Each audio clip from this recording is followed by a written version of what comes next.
Okay, and let's see.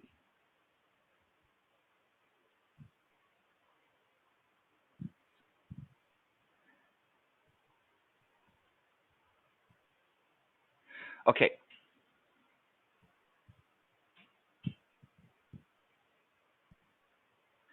all right. So, what we're going to be talking about today is professional selling skills to increase leads, conversions, and clients. So, good morning, everybody, and welcome to our webinar session this morning. So, in everything that we do, whatever our role and function is, this is where it comes down to, right? It's getting clients and closing the deal. So, do you know when to close, or do you know the most effective statements in your industry, in your business for your product and service, and for yourself? Do you know the most effective statements and techniques to use? Or how do you close without sounding, you know, aggressive and pushy or desperate, right? So we're gonna talk about professional selling skills, techniques, and strategies that you can use immediately to increase your sales and your business results. Okay, so let's get on with this. And sometimes, maybe when I was a little bit younger, I make myself think of this, a couple times, either every week or every month, and I make myself think of these things, right? And not so much worried because maybe you think, oh, I don't know, I have if I have enough clients, all right? Especially 2020, uh, 2021. We don't know if 2021 is going to be better than 2020 or if it's going to get worse. And one of the things that I need to drive home with you is that tactics are changing. The strategies and the foundation will always be the same. And you got to think of this. You got to think of two things. You got to do whatever it takes. You got to do whatever it takes, short of illegal and immoral. All right. And at my age, um, I've lived through a couple crises, right? Not on the global scale of what we're experiencing now, but all the crises that I went through, I always realize something. It's like people get uncertain. People get like, oh no, what's going on? How are we going to do this, right? And one of the very simple phrases that I always take into my heart, in my mind, is this simple phrase: no matter the situation, no matter the economy, no matter what is going on, buyers will always be buying, and sellers will always be selling. So you have to put in your head that whatever your product or service, somebody somebody is looking for it and somebody is going to buy it. All right? And do you want you to be the provider of that product and service, or do you want your competitor to be the provider of that product or service? Right? And maybe you think you work really hard on a deal. You work really hard on a deal, and you close the deal, and then you start fulfilling, and then you wonder, oh no, where's my next deal, right? And so the problem with those two things, the thinking about that you don't have enough clients and wondering where your next deal is, it comes down to two basic situations. The first is you're not generating enough leads. All right. The next is that you're not managing your pipeline. No worries, Yati. Okay. You're wondering where uh, your pipeline, your sales pipeline, is interruptive, and it's there's no flow in it, and we'll address those today. And one of the things that I really like is I like reading. I didn't like it when I was a kid, but I love reading, and I read at least minimum one business. It could be a motivational book, it could be a sales book, it could be a personal development book, uh, or a marketing book. I read minimum one book a week, and the reading is awesome, and the studying is awesome. Uh, but sometimes we think, but nothing seems to work. There's two things that will happen out of a book: that either you get a good idea or you get a bad idea. All right. So when reading and studying, you cannot look at it and say, oh, this is a good idea. You see, a good idea is just a good idea. How do you take that and translate it into into success and revenue for yourself? Okay, you got to put in the effort. All right, you got to learn, then you got to practice, and then you got to implement. Okay, the issue that started last year is that information is flooding in everywhere. There's a lot of theory teachers out there, um, and we need to have experience because the mistakes gives us the experience. There's nothing wrong with making mistakes, right? Most for the most part, and what we have to do is we have to learn from our mistakes. The problem with a lot of us is that we're doing what we do. We're doing what we've done prior to 2020, and it's the a lot of things that's going on now. Right, you're absolutely right, CP.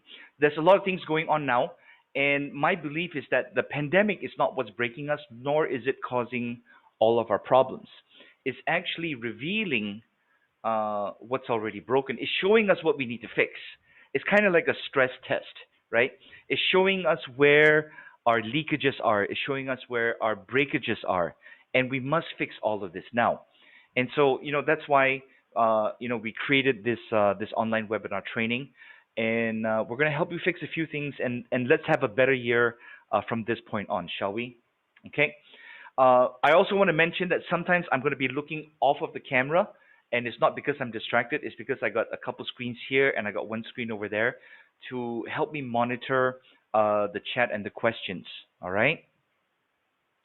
So this is what we're covering today. I don't like to read from the slides, so these are the topics we're covering today. All right, and I will mention this though. We're going to be talking about champion mindset. I'm not one of those guys that go, think positive, rah rah. No, it's more deep than that. Okay, we have to fix here first, so that when we fix here and we make this really strong, obstacles and challenges and crap can be thrown at us, and we'll make it through. Okay. Then we talk about closing. Now the championship mindset. I will share with you where we'll spend most of our time today. Okay. It's in the mindset. It's in persuasion, and it's handling objections. All right. We'll spend time on professional closing, but we're not going to spend the whole day on closing. Let me get out of this real quick, and let's have a quick conversation on this. Okay. So let me ask you this question. Uh, Generating leads important? Yes or no? Raise your hand or thumbs up, or hit that emoji thing for the thumbs up. Okay. So generating leads important, right? Okay. Closing important? Closing the deal important? Okay. Let me ask you this question. Yes, yes, Michael, so important. It is, isn't it? Because you know what? I was about to say another word, okay, that starts with the letter F. I'll try to cut back on that, but my habit is to say not so nice words. All right, okay. Those kinds of words might fly out a couple times today. If you get offended in that, I apologize in advance. All right. Let's see, where were we? Okay. So closing is important. Yes. Right. Okay. Closing is easy or hard. For those of you that say, Guan Yu, I know I like you, Guan Yu. Okay. Closing. Okay. For those of you that say that closing is hard, raise your hand. Raise your hand, or type in the chat, hard, HARD. Okay, for those that have no video, you type in hard, or Casey, yeah, you give me a clap. I don't know if the clap is for me or saying it's hard. Okay, so I think we got about almost everyone says closing is hard, right? Okay, let's flip the question. a little bit. How many of you think that closing is easy? Anybody? Anybody in the chat? Easy. If you think closing is easy, Yati, yeah, Guan Yu, yes. Okay, we are in the minority, and what we're going to do today is we're going to get everyone to believe that closing is easy. The reason that you think closing is hard is when you second guess yourself, okay, and you think that, oh, it's time to close the deal now. Okay, I'm going to step into the ring and we're going to beat each other up and I'm going to close the deal and I'm going to win on you. That's what we think. All right. You see, closing is actually the easiest part of the whole sales process. I look at some of your faces and you go, that's bullshit. That doesn't, that's not true. Hold on, let me close this out real quick. Okay, and that's not true, right? Uh, and it's like we want to go into, we're going to fight with the prospect. Okay, closing can be the easiest part of the whole sales process. The reason closing can be the easiest part of the whole sales process is because you do all the work up front. You do the work from the time that you say hello. Okay, if closing was so hard and we need to focus on closing, then we would actually spend 9:30 to 5:30 today just talking about closing. All right? We need to put the work in up front. We need to we need to put in uh we need to put in the work. I don't understand, Fatia, the no way. I don't know what that is. Can you explain? Okay? So we need to put the work in up front so that when it comes time to say, is it time to sign the contract? Can we proceed? It's just as simple as saying that statement. Okay, so let's get back to where we are.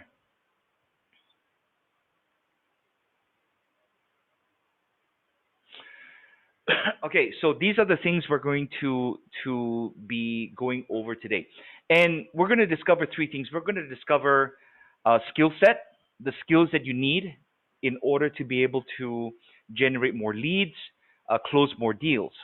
We're going to cover the mindset, and we're going to cover the tools, some of the tools that you need in order to close more deals, increase your revenue.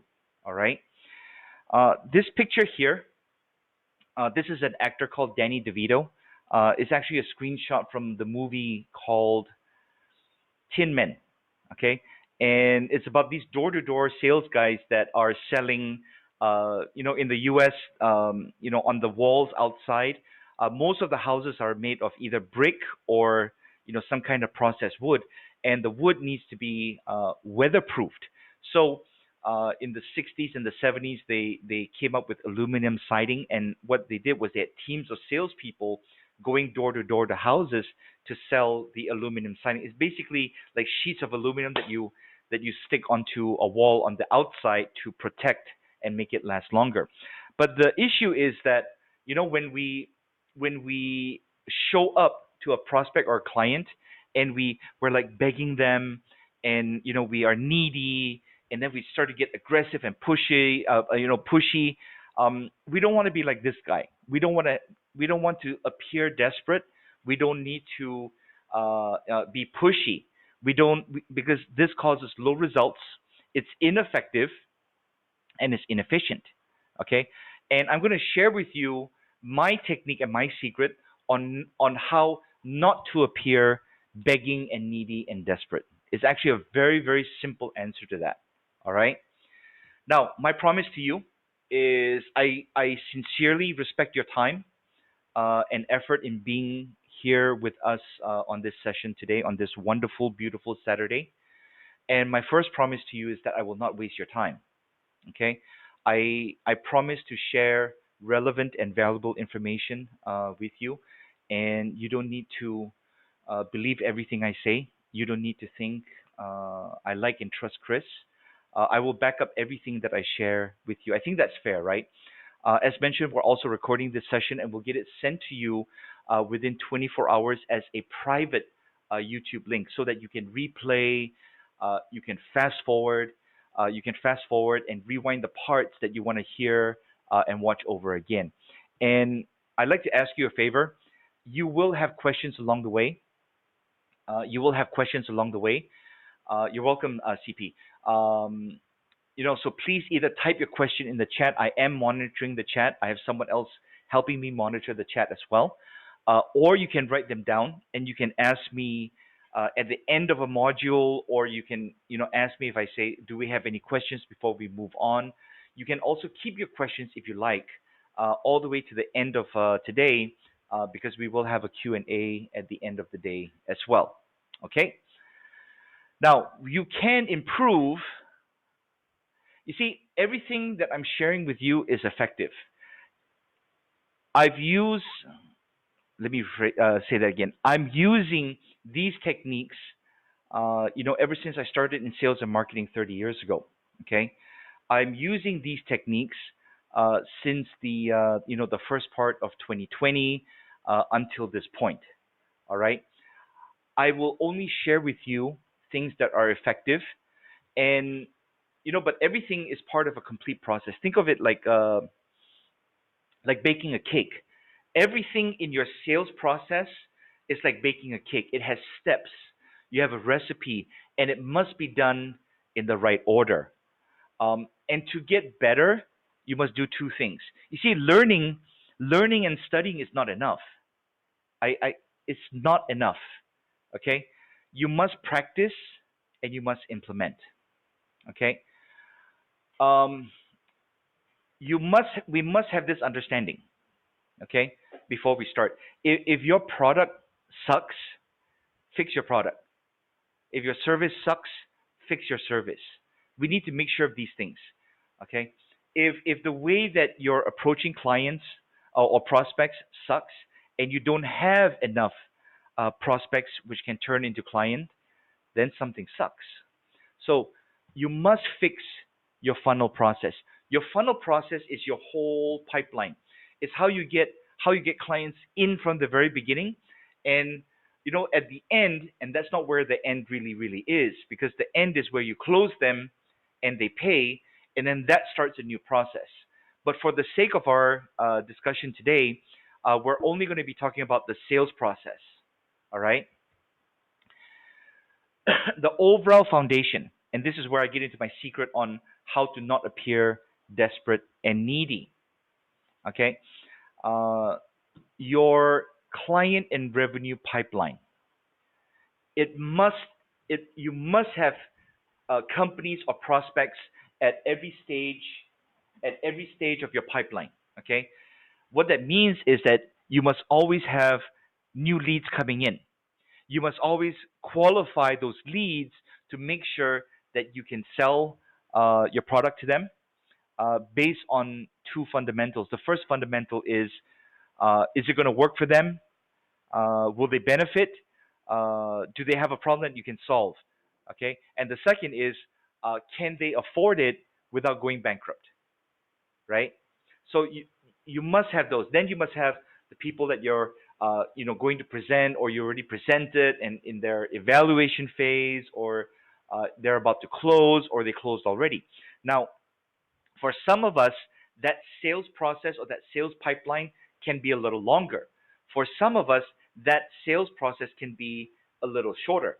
The point is, we must have contacts, prospects at every stage of your pipeline. If you think about your pipeline right now, and we talked about one problem earlier. If you close a deal and then you start thinking, oh shit, where do I get my next client? Yeah, then you have a broken pipeline. Okay, your pipeline must be, I'll say the word filled, but your pipeline must be filled, or at the very minimum, have people or prospects at every stage. Okay, give me a thumbs up or a wave if that kind of makes sense. All right. Now, the things that I teach, they're very systematic, and we build it on foundations, and we have to build it on strong foundations, and then we can build up from there. Because if you have a weak foundation, no matter how strong or how many closing skills that is going to come crumbling down at some point. All right. So we get into the championship mindset. Championship mindset is very interesting. Okay, we're all human beings. Yes. Raise your hand if you're a human being. Raise your hand. Okay. Okay. Raise your hand if you're a human being. Okay. Awesome. I think almost all of us raise our hands, and so what that means is almost all of us are. Okay. So the human mind is very interesting. Um, okay. Let me stop sharing. I want to share this with you very quickly. All right. Okay. Everybody can see me. Yes. Yes. Okay. People that go to the gym or people that work on a farm. We work with our hands, right? Okay. So let's say you go to the gym, or let's say you're digging something. Okay. I don't know what you'll be digging, as long as it's not a shallow grave. That's fine. Um, but when we work out, or we dig something, what happens to our hands? Anybody can tell me? You can type it in, or unmute yourself and just shout out the answer. What happens? Right, Kieran, they get calloused. Okay, Kieran, let's see your hands. Let's see your hands. Hamidi, correct. Let's see your hands, Kieran. Okay, you have not been going to the gym recently. Okay, all right. Now, why do I talk about callus? All right. You see, the more we work out, the tougher our hands get. Correct. Right. Okay. Uh, why only the right hand, Michael? Okay. Okay. Oh, okay. Ambidextrous. Awesome. So, why is it important to get calluses on our hands? Because it makes our hands tougher, and it makes our hands able to do more and have less pain in the long run.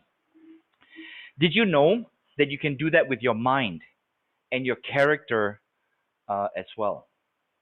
Okay.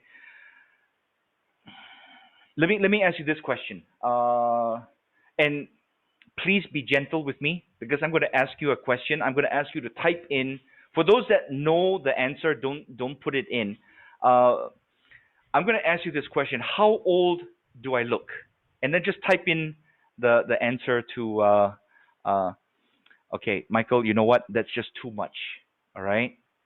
But I like the way that you think. Hamidi 42. I see a cheeky. You see, I see a cheeky smile from Guan Yu.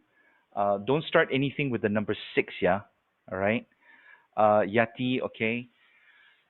42, 48, 45. Nothing higher than 50. Okay. Guan Yu 48. Okay. I was 48. I will be 51 in July. Okay. The reason that I tell you that, I'm leading up to something. All right. I started my company in San Diego in 1998. That's 23 years ago. All right. I was 28 years old when I started the company. I have my HQ in the U.S. I have staff in the Philippines, and my Southeast, my Asia HQ or hub is in Malaysia. All right. So, and 23 years. All right. I've written books on selling, closing, handling objections, and actually not really books, but most of these are manuals. All right. So let me ask you this question: do you think that I still practice my scripts? Do you think that I still practice handling objections? Do you think I still practice my closing statements every day? The answer is yes. Okay. And I still cold call for between 1 to 2 hours every single day. Let me ask you this question. Everyone here is involved in selling in some way, shape, or form. Okay? Do you set aside time to practice your script? Do you set aside time to practice your objections, your closing statements, your follow up? How you follow up. Do you practice? Uh, do you practice your everything that you do during the day? Right? Do you cold call? Do you focus on marketing? Are you more proactive, or do you just react? Okay, awesome. So let's get back to the slides here. That's very good, Michael. Okay, so we need to understand that these things are happening, and it's not going to be the same. The question is not, oh, I wish it will get better. Okay, it's you can wish, and I don't believe it's going to amount to anything. Okay, it's not going to be the same. What you should be, what you should be thinking is, how can we respond? How can we be proactive? And in almost 51 years, everyone faces challenges. Everyone faces obstacles. There's no such thing as an easy life. Correct? Right? Do you all agree? Everybody has challenges, whatever the situation. So you need to have two things. You need to remain positive. Okay, I'm not saying, oh, la la la, and rah rah. I do not believe in that. Okay, I do believe in remaining positive, and I'll share with you how I'm able to remain positive, even if I just got screwed over or I lost something in the last 30 minutes. Okay, the other fundamental is that we must learn new skills. We must learn additional skills. We must enhance our skills. We must practice. And then the most important part that most people miss out on is, I've been involved in business for 23 years, sales and marketing for almost 30, and I've seen my share of people that attend trainings and seminars and workshops. And I have to let you know, my companies, we don't just do training. All right, we run several businesses. Okay, and there's challenges in everything. But one of the things that I see in the training seminar industry is that people invest a lot of money in the training, or companies pay for training, and then the people go through it, and then nothing happens. Okay, because they just learn it and they don't practice. And like I said, the hardest is the implementation, right? It's the action. We all think we all think, right, that we are people of action, men of action, ladies of action. We think that we put in 100% every single day. Okay, I'm telling you that you're not putting in 100% every day. Okay, and I'll explain why in a while. So we are, as we agreed earlier, we are human beings, and human beings love to be comfortable. We like the status quo, and sometimes we fear change. Change is unsettling, is uncomfortable. But you know what? Change is happening throughout the world right now. So you need to be the change in order to become more successful, achieve more, sell more. I'm not going to go through those buzzwords. All right. What I'm saying is that what you learn, okay, don't be afraid of learning new things. Okay. Um, once we stop learning, once we stop learning, that's the time that we start dying. I read something the other day. Let me try and remember. It said, "Oh, you got to do this because you must go and have this fun because you only live once." YOLO, right? You only live once, and then people are using the YOLO as the reason for going out and having fun because you only live once. And my take on that, which I read also, is no, you actually only die once, but you live every day, right? Don't focus on just one thing. You must uh, think of these things. Don't just use buzzwords to run your life. Okay, you you must take charge of your own life, and in order to be able to do that, you got to learn and enhance new skills. It's very hard right now, but you got to decide that you are a winner, and you're going to be a winner. And the simplest way to do that is to make your plan. Make your plan and then implement it. All right? Because no matter what our business is, whether we're image consultant, whether we're doing ad solutions, or whether we do training workshops, Whatever we do, you must remember that you are a marketer and a seller first, okay? And your product and service happens to be one of those things. So if we think of that, then we got to think of ourselves as all of us are sales professionals, right? And as sales professionals, what we must do, these are the things that you must be doing every single day. Okay, you got to prospect and qualify, you got to present and persuade, you got to handle objections, you got to close deals, you got to follow up.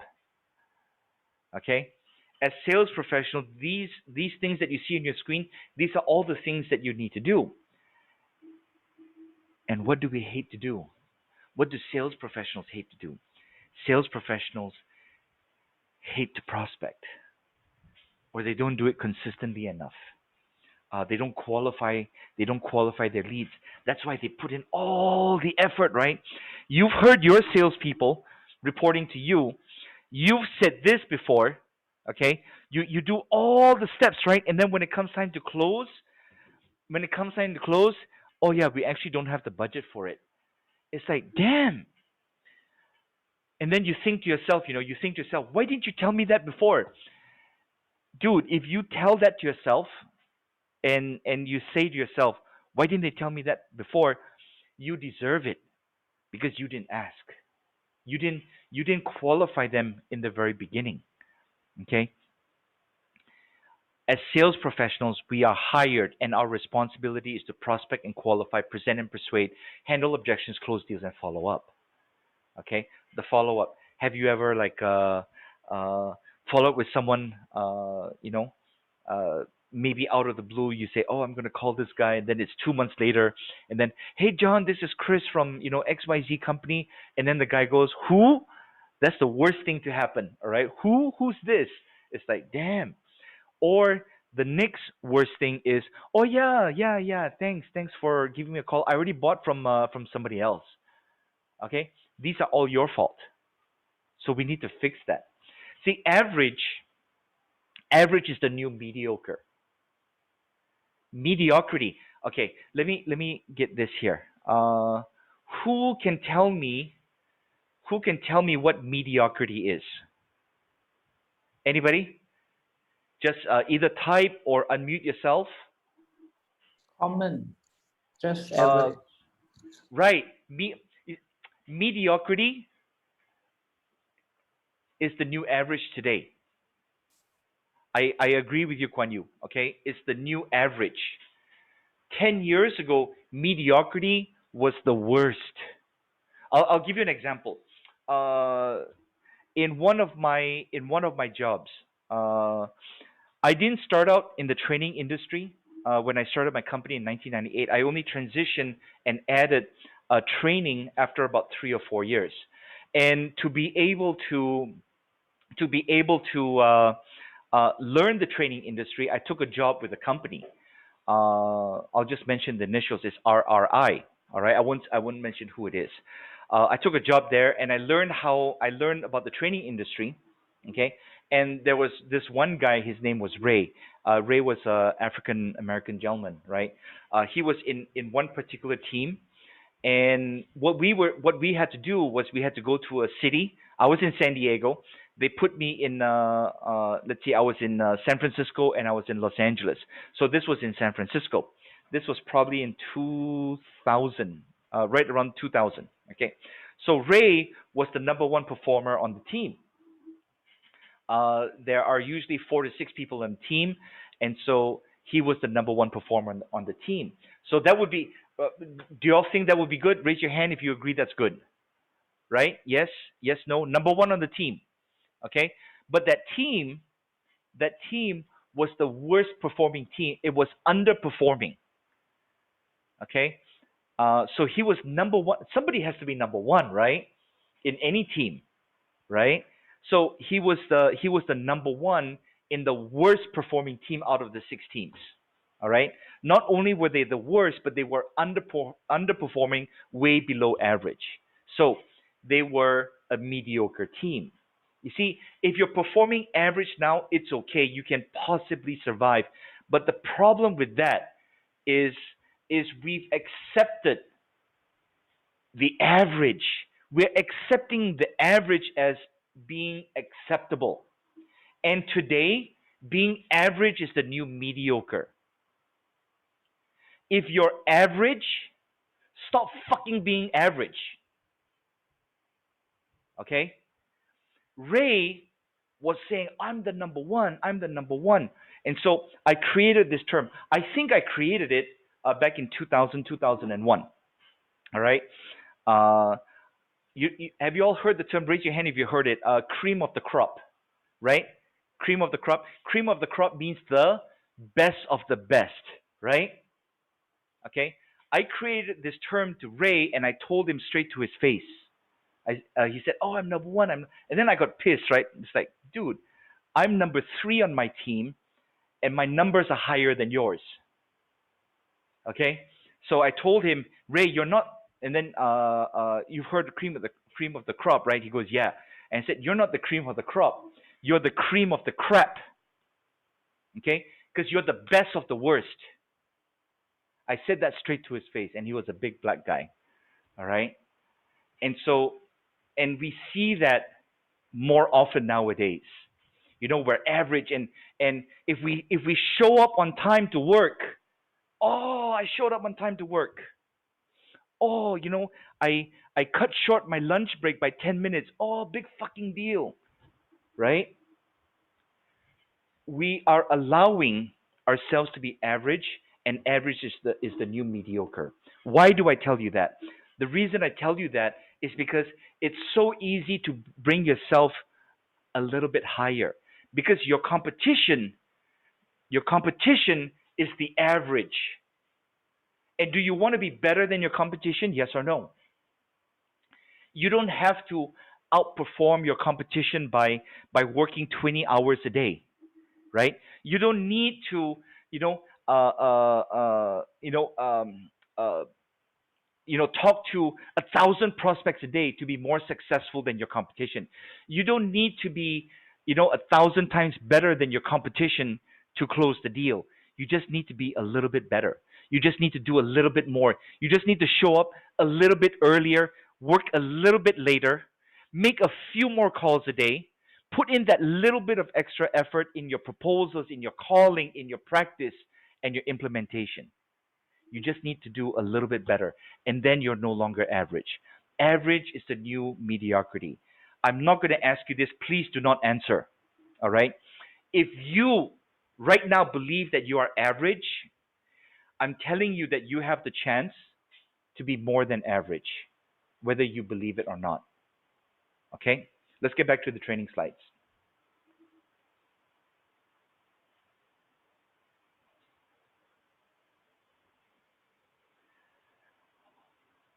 Okay. Stop accepting less than your best. And I'm going to show you how you can do that in a couple slides. All right. every time every time that you think that you want to stop, every time that you think that it's too hard, every time you're afraid to approach a prospect or ask or handle the objection the right way, to close the deal, every time you're afraid, think of this. Who are you doing this for? Okay? Are you doing it for your family? Whoever's in your family. All of us have family, right? Father, or I mean parents, brother, sister, husband, wife, children. All of us have at least one of those, hopefully, right? Are you doing this for, we can do this for ourselves, but what makes us push through more is if we know that we're doing this for our family. If we know that we're doing it for our security, our survivability, and our future. Because we all want things to happen to us, right? Whether we want Ferrari, whether we want luxury goods, whether we want to buy a nice house, 5 bed, whatever it is, that's sometime in the future. The problem is that we think that's in the future and we don't do the work now. If you do the work now, then you will have whatever you want, whatever it is that you want. The thing is, do the work now, do more of it, and do it well. How do we do it well? How do we know what is the right thing to do? the right thing is use this as your guidance. Top professionals, top professionals. Let's see. Is it because okay? I feel okay. I'll come to your question in just a couple of minutes. All right, Michael. Um, I'm glad that you think that you're average, even though you've achieved the things that you've done. We're gonna be talk. I'll talk about set point when I come back in a minute. All right.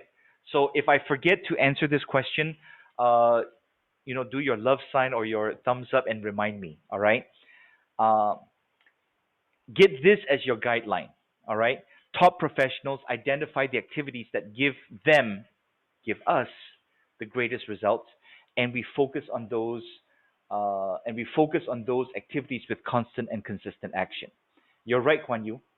Uh, the trick is, you know, the 20% and the 80%. That's like a foundation, right? Who was it? I forgot who was the one that came up with it. Okay, so why do we Pareto. stick with? Yes, that's right, Pareto principle, correct. So why do we stick on the 20%?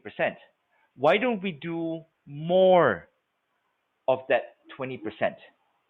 Does that make sense?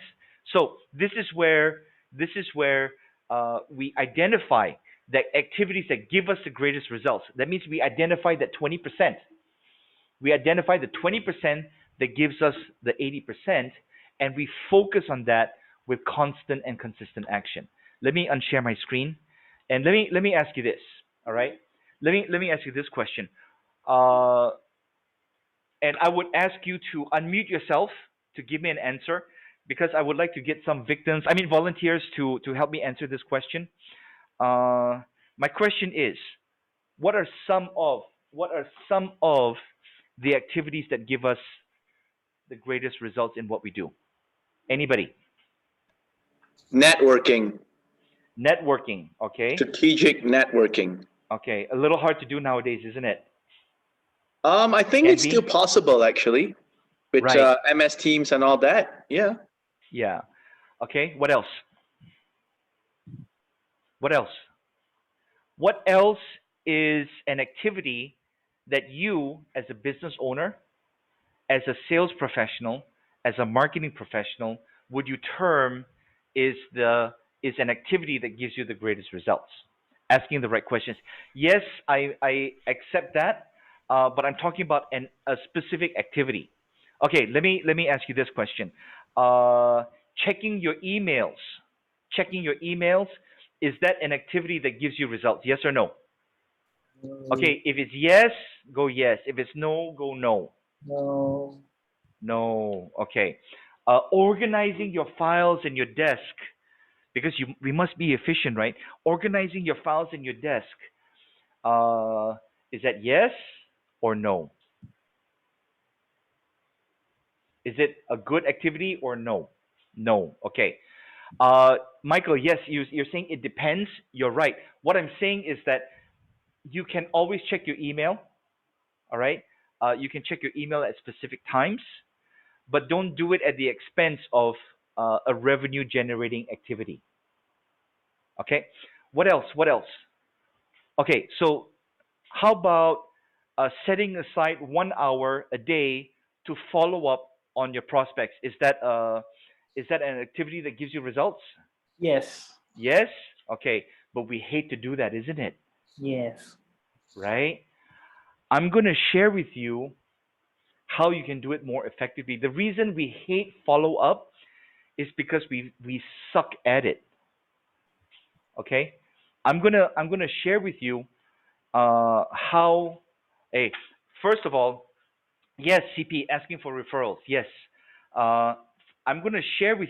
Okay, I'm going to everything that I share with you today is not gonna make you love that activity. My job is not to make you love to cold call. My job is not to make you love to follow up or love to handle objections. Let me ask you this question. How many or who loves follow up? Who loves follow up? Okay, no hands up. Quite expected. All right. How many of us love to cold call? Who loves to cold call? Anybody? Anybody? Ah, quite expected. Okay. CP, yeah, I follow. I think yeah, I followed with you 4 times, but each time was a pleasant interaction. I hope. Yes. Okay. We'll talk about follow up today. All right. Um, let's see. How many of you love objections? Raise your hand if you love objections. Okay. Nobody. You don't need to love all these things. You just have to do it. Okay. And I'll teach you how to do it the right way. Okay. I started cold calling in 1997. I worked for a magazine. Okay. I sold cars before that. When I sold cars in 1995, 1996, and 1997. Then I worked for a magazine in the last part of 1997, and I started my company in 2 months 2 months before my daughter was born in 1998. Okay, my daughter was born in December. All right. The first time I started really cold calling was when I worked for the magazine. The magazine was a piece of crap magazine. All right. We sold ads. I never met the clients because we were calling all over the country. I was making 120 to 140 cold calls per day.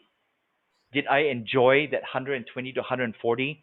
I hated every single minute of it, but I made a lot of money.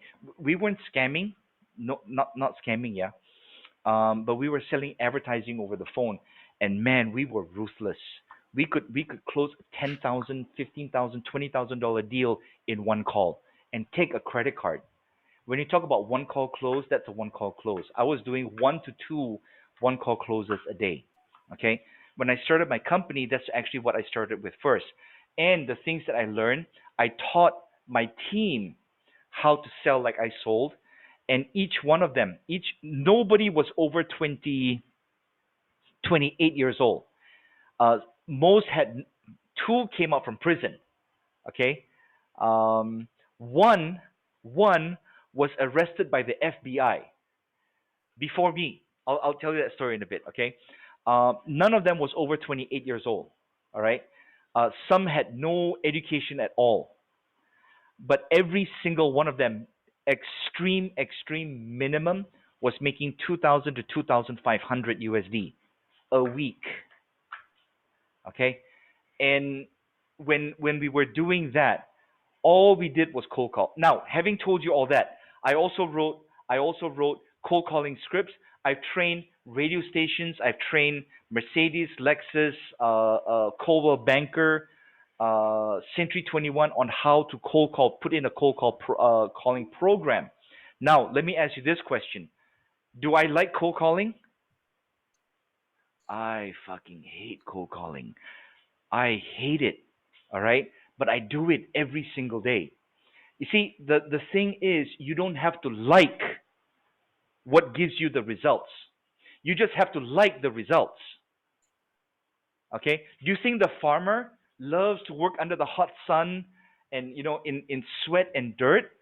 He doesn't like to work under the hot. Well, some of them do because I was a farmer too. Okay?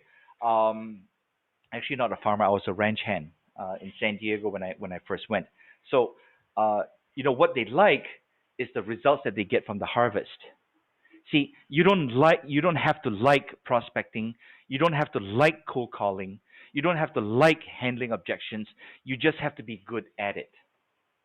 Because that phrase that we hear, oh, do your passion.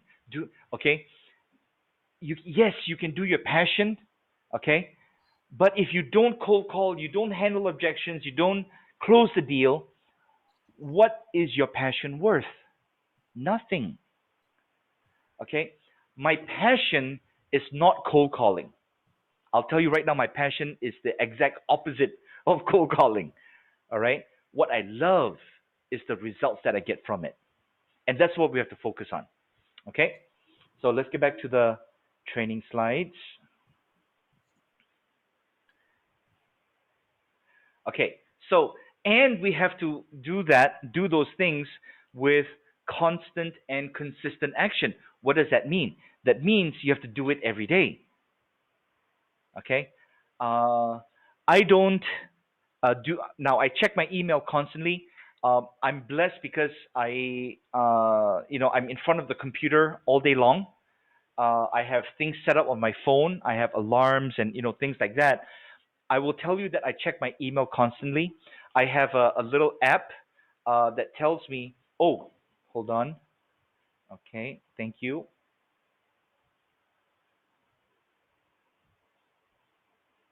Lucky there's no bad words on the presenter's view, right? It's like, oh, Guan Yu is like very like lucky I didn't do that. Thank you, Guan Yu. You know what? Don't judge me on the things that I do well, all right? Or only. You can judge me on the things when they go wrong and how we react to them. Because we're all human beings, right? Plus, I'm older than almost everyone here. You got to respect your elders. Okay, let's see.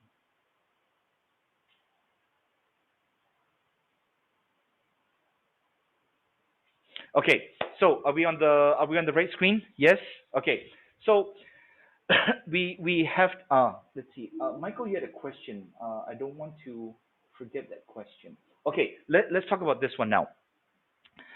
I what I do, Michael, for me is that I set very simple, bigger milestones for myself. Uh, and the simple way to do this, the very extreme simple way to do this is just tell yourself this, okay? And I break it up into uh, even as extreme as hours, and then days, and then weeks, and then months, and then year. And this is what I tell myself. Um, I must do better today than I did yesterday, and then you can quantify what that better is. Then I must do better this week than I did last week, or I must do better next week than I'm doing this week. And then it's up to you to quantify what is better. And then same thing.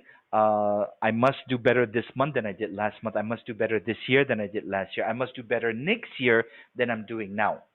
So you have to quantify that. All right.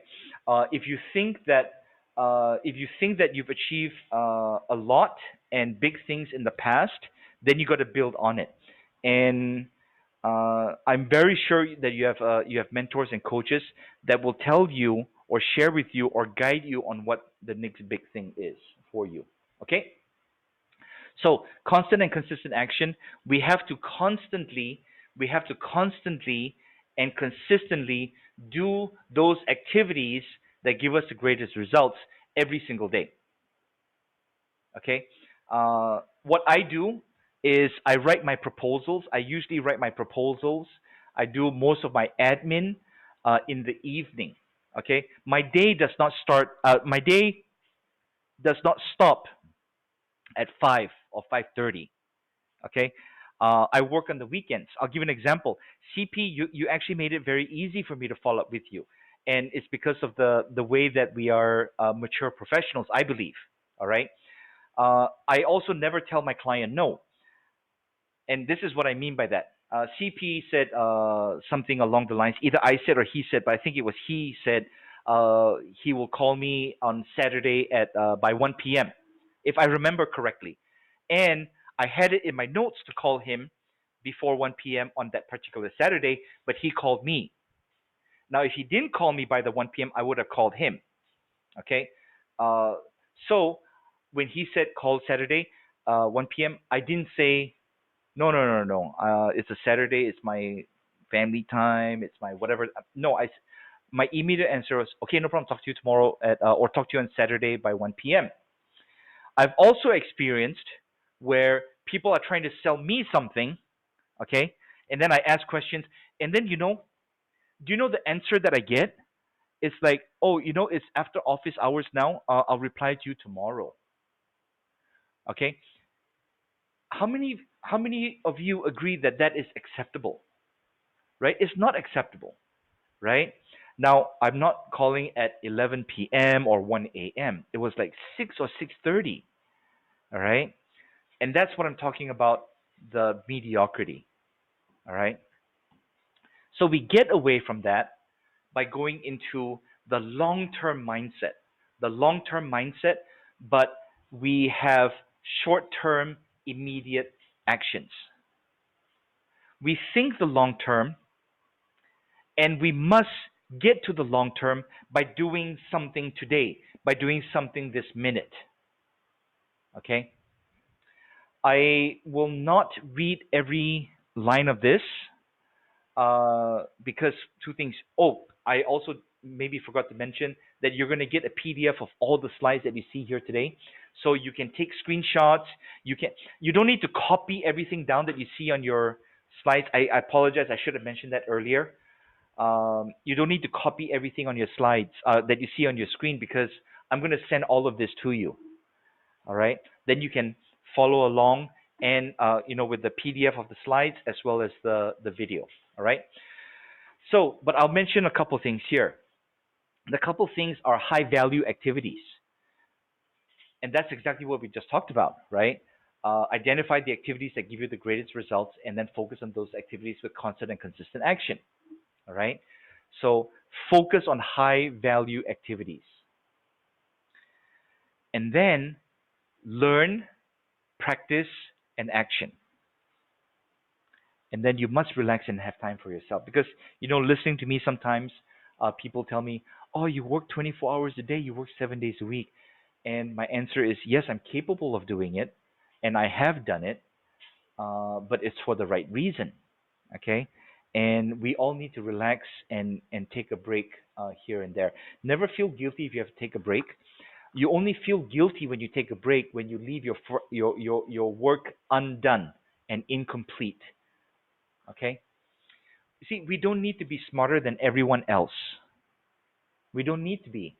I'll share a little bit about my background very quickly. So, okay, let me just finish this part. So, we don't need to be smarter than anyone else. One of the things that I will always say is that I'm not. I'd like to think I'm smart, but I'm not very smart. I also do not have a lot of talents.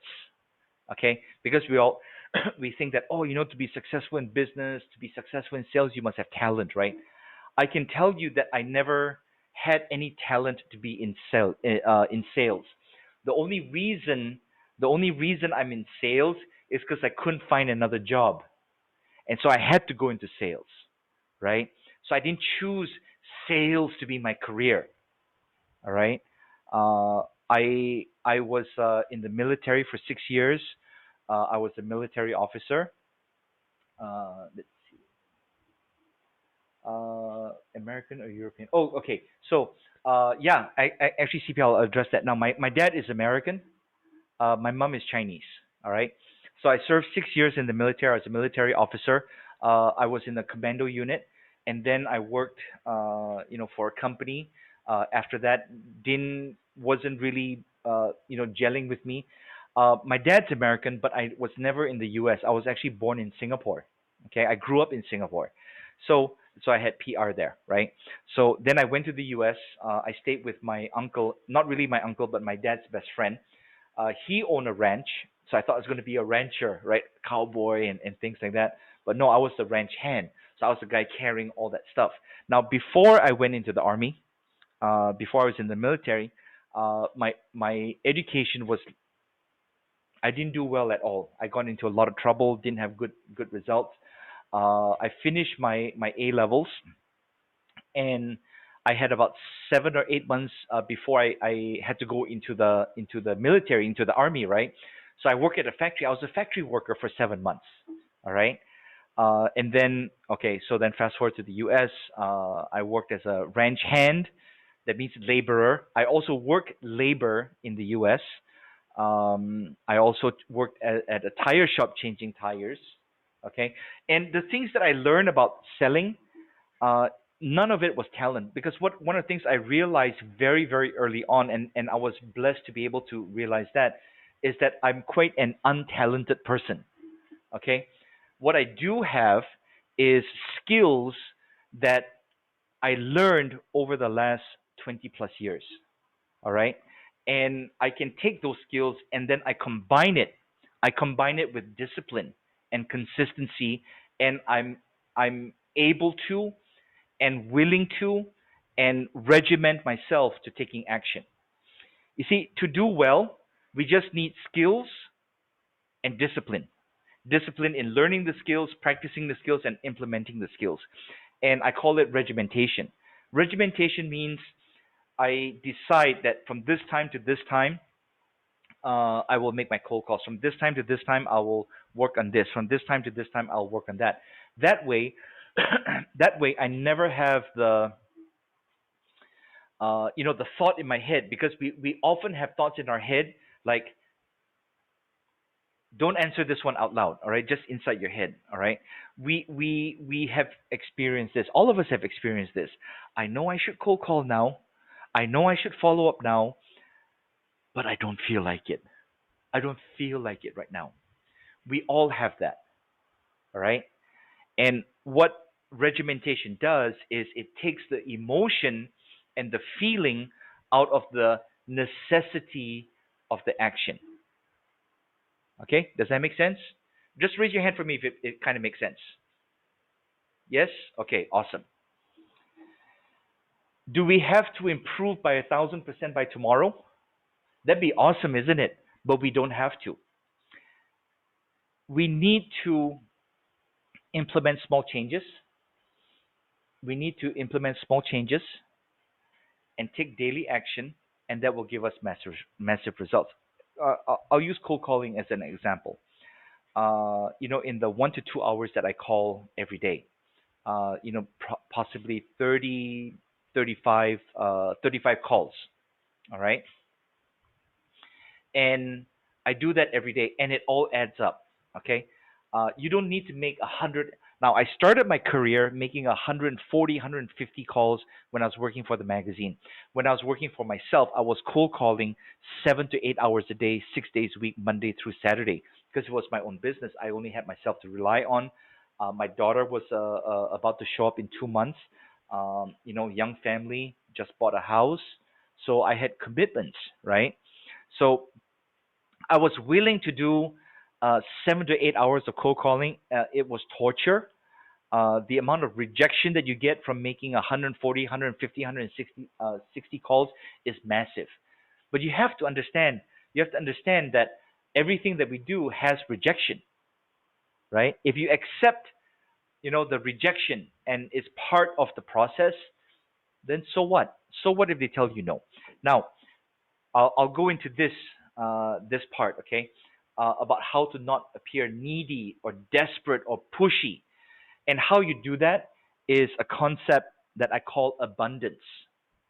Okay, you must have an abundance of leads. You must have an abundance of people in your pipeline in the first stage, in the second stage, in the third stage, and the fourth stage. The reason we become desperate and needy and aggressive is because we're all relying on that one deal, that one client, okay? That one close, that one meeting that will make or break our month. Never rely on just one deal, one client, one meeting. You're screwed if you're only relying on one. So how do we fix that? Have more than one.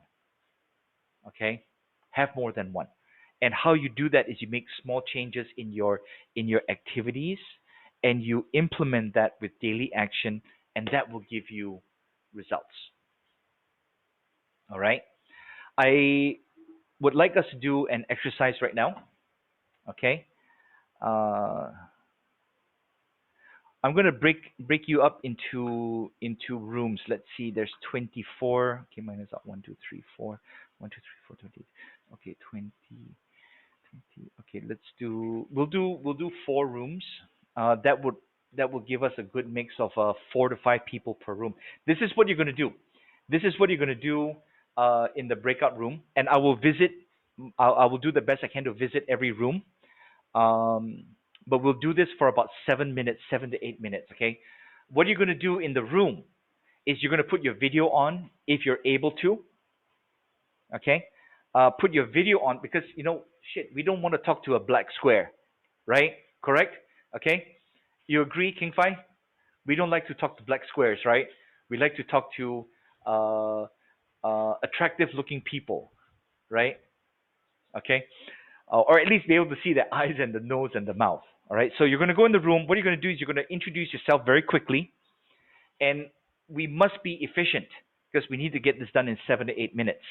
You introduce yourself, mention your company, what it is you do, okay, and then what you're gonna announce is what do you want to accomplish, what do you want to achieve, what do you want to get. It can be anything. It can be tangible, intangible. It can be something material. If you want a Lambo, Lexus, it doesn't matter. It doesn't matter what it is.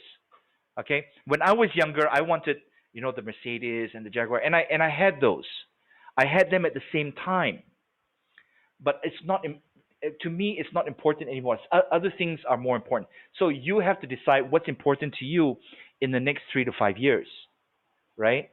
Um, and you're going to share that, and I'll drop into the rooms and I'll listen in. So the instruction is this: I'll break you all up into rooms. Okay, there will probably be four people in the room. Now, if in your room you have CKR, that's me also. I use that to monitor. You have another one called Zach Sai. You can ignore that. That's one of my team members. And you'll see Muhammad Saiful. You can ignore that one. That's one of my team members as well. If those entities are in the room. Okay. So I'm going to break us up into rooms. Put your video on, all right, so that we can talk to each other. So I'll get that set up right now.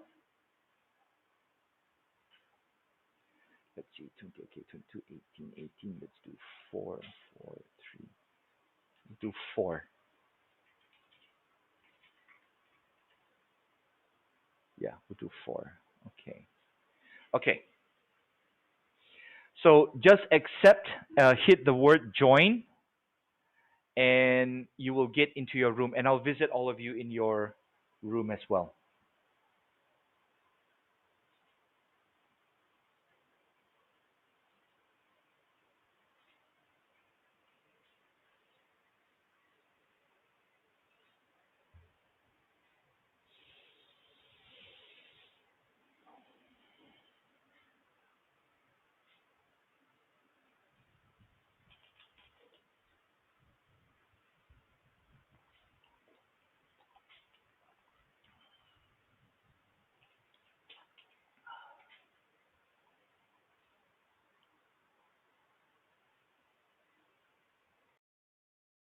Straight away, go and comb my hair and everything.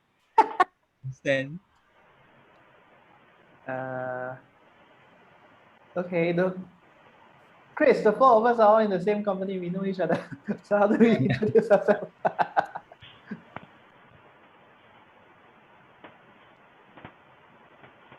Chris, four of us are from the same company, same team. We don't really need to introduce ourselves. So do we skip that, or there's a script? Lionel, Hamidi, are you guys there? Yes. Yes, Lionel? yes, I am. Okay. Okay. Go ahead, guys. Don't let me interrupt. Oh, we know each other. Okay. Yeah, that's right. Okay, just share then. Just share your 3 to 5 years. What do you want? Okay, I'll start first. okay, Kissy, go. I wanna have my time with my family in 3 to 5 years. Okay. Yeah. That's about it. Okay. And what would you do with that time? I spend time with them. It's because right now I've been working because I stay alone now. So I basically I opt to stay alone because I want to be full focus on my work. So I can have all my weekdays just dedicated for my work, and weekends I'll go back to my parents' place. But I think it's sometimes weekends I still have to work, so I don't really have time for them. So probably that's something like a sacrifice right now, and for probably in 3 to 5 years, then if I can, then I get to have time with my family. Yeah. Well, the what you said, if you can, I equate that with hope. Yeah, hope. Yeah. To me, hope is bullshit. Okay. I never hope for something. I always expect that I don't get it, All right. And if I train myself to expect that I don't get it, then what do I need to do in order to be able to get it? Does that make sense? Yeah, that makes sense. Yeah. So uh, you'll never hear me say, "Oh, I hope that I can." Example, yeah. I hope I can spend more time with my family. Da da da. Or I do this. You see, taking the action that you're taking by staying by yourself and whatnot now, you're already taking the action in realization of what you want in 3 to 5 years. What we have to do is we have to change the language, because when we change the language, we now set ourselves up that this is the only way. Does that make sense? It makes sense. It makes sense. It's Okay. just that to So me, probably uh, hope is something that drives everyone moving. yeah, but Like in hope. front. Like Yeah, you but we you keep don't you we keep don't moving because there's a hope over there. It's like a lot of right. people they tend to not move forward because they don't see anything in front. You know. Right, but that's not hope. You see, it's not that you see, hope I equate a little bit more with faith. Faith that something will happen in the future. Yeah. Okay? Things will always happen in the future, but that we don't hope that we're going to be successful. We do hope and we do wish that we'll be successful, right? But we don't hope for it only. We have to take action, and that's Yeah. what I Back mean with by action. Yeah. Back right. with action. Everything has to be backed with action. We don't just sit there and like, oh, I hope I can be successful in 3 years, and then you just do nothing. That's hoping that something will be good for you, even though you don't take action. Yep. That makes more sense now for you, right? Yeah, that makes sense. Yeah. Okay, guys, continue. I'm going to visit another room. Yeah. Amidi, Lionel, want to go first? For me,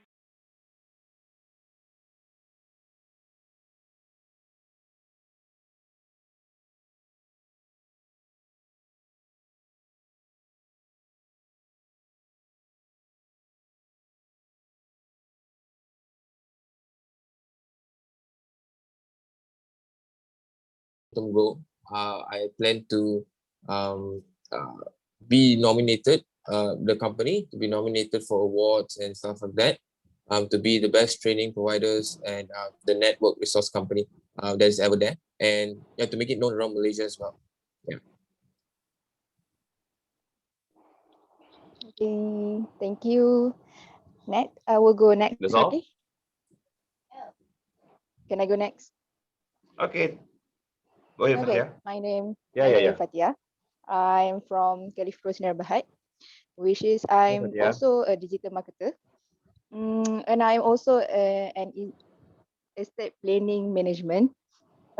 So my short-term goal is I want to achieve the vision of 2021 of my company, which is to enter the gold club of our company. And then for the long term, I want to be a great sales person. That's all. Okay, thank you, Fatia. Okay. Yeah. Don't just long I'm term. Kay. Hold on. Huh? Can you guys hear me? Yeah. Yeah. Okay. Fatia, Hi, don't Chris. just long. That's not your long. Hi, Kay.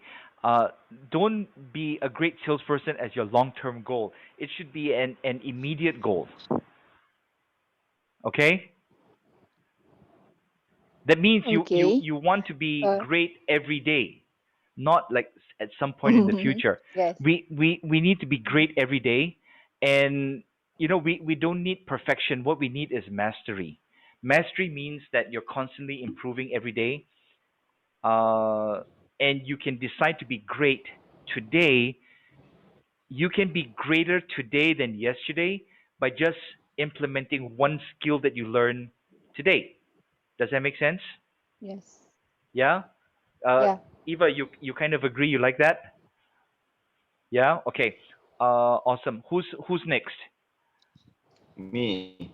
Okay. Okay. Hi, guys. I'm Kay from Kuantan. You just can call me Kay. Uh, I'm doing the DG Internet Business as a corporate partner.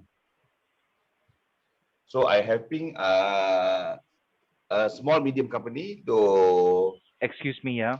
minimize their company expenses.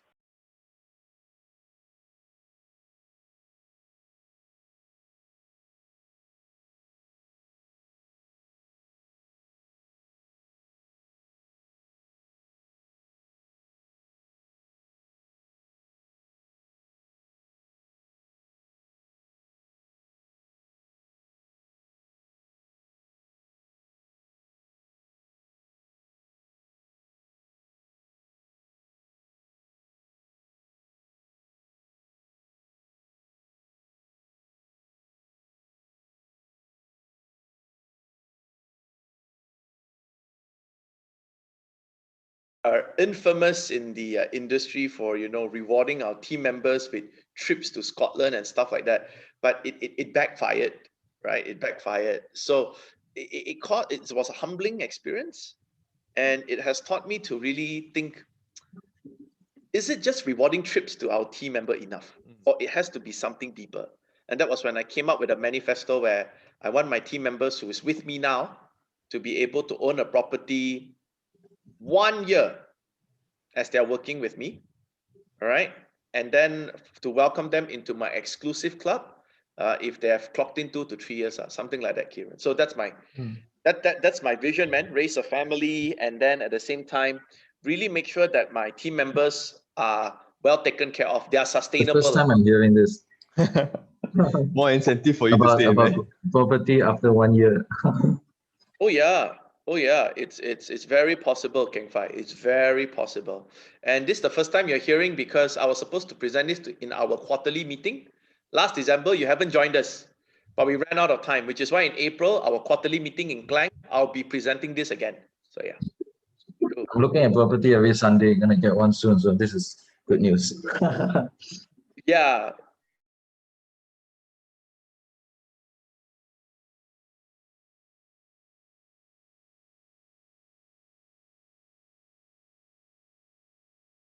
People coming into my training, actually they are not a trainer, but they are training provider.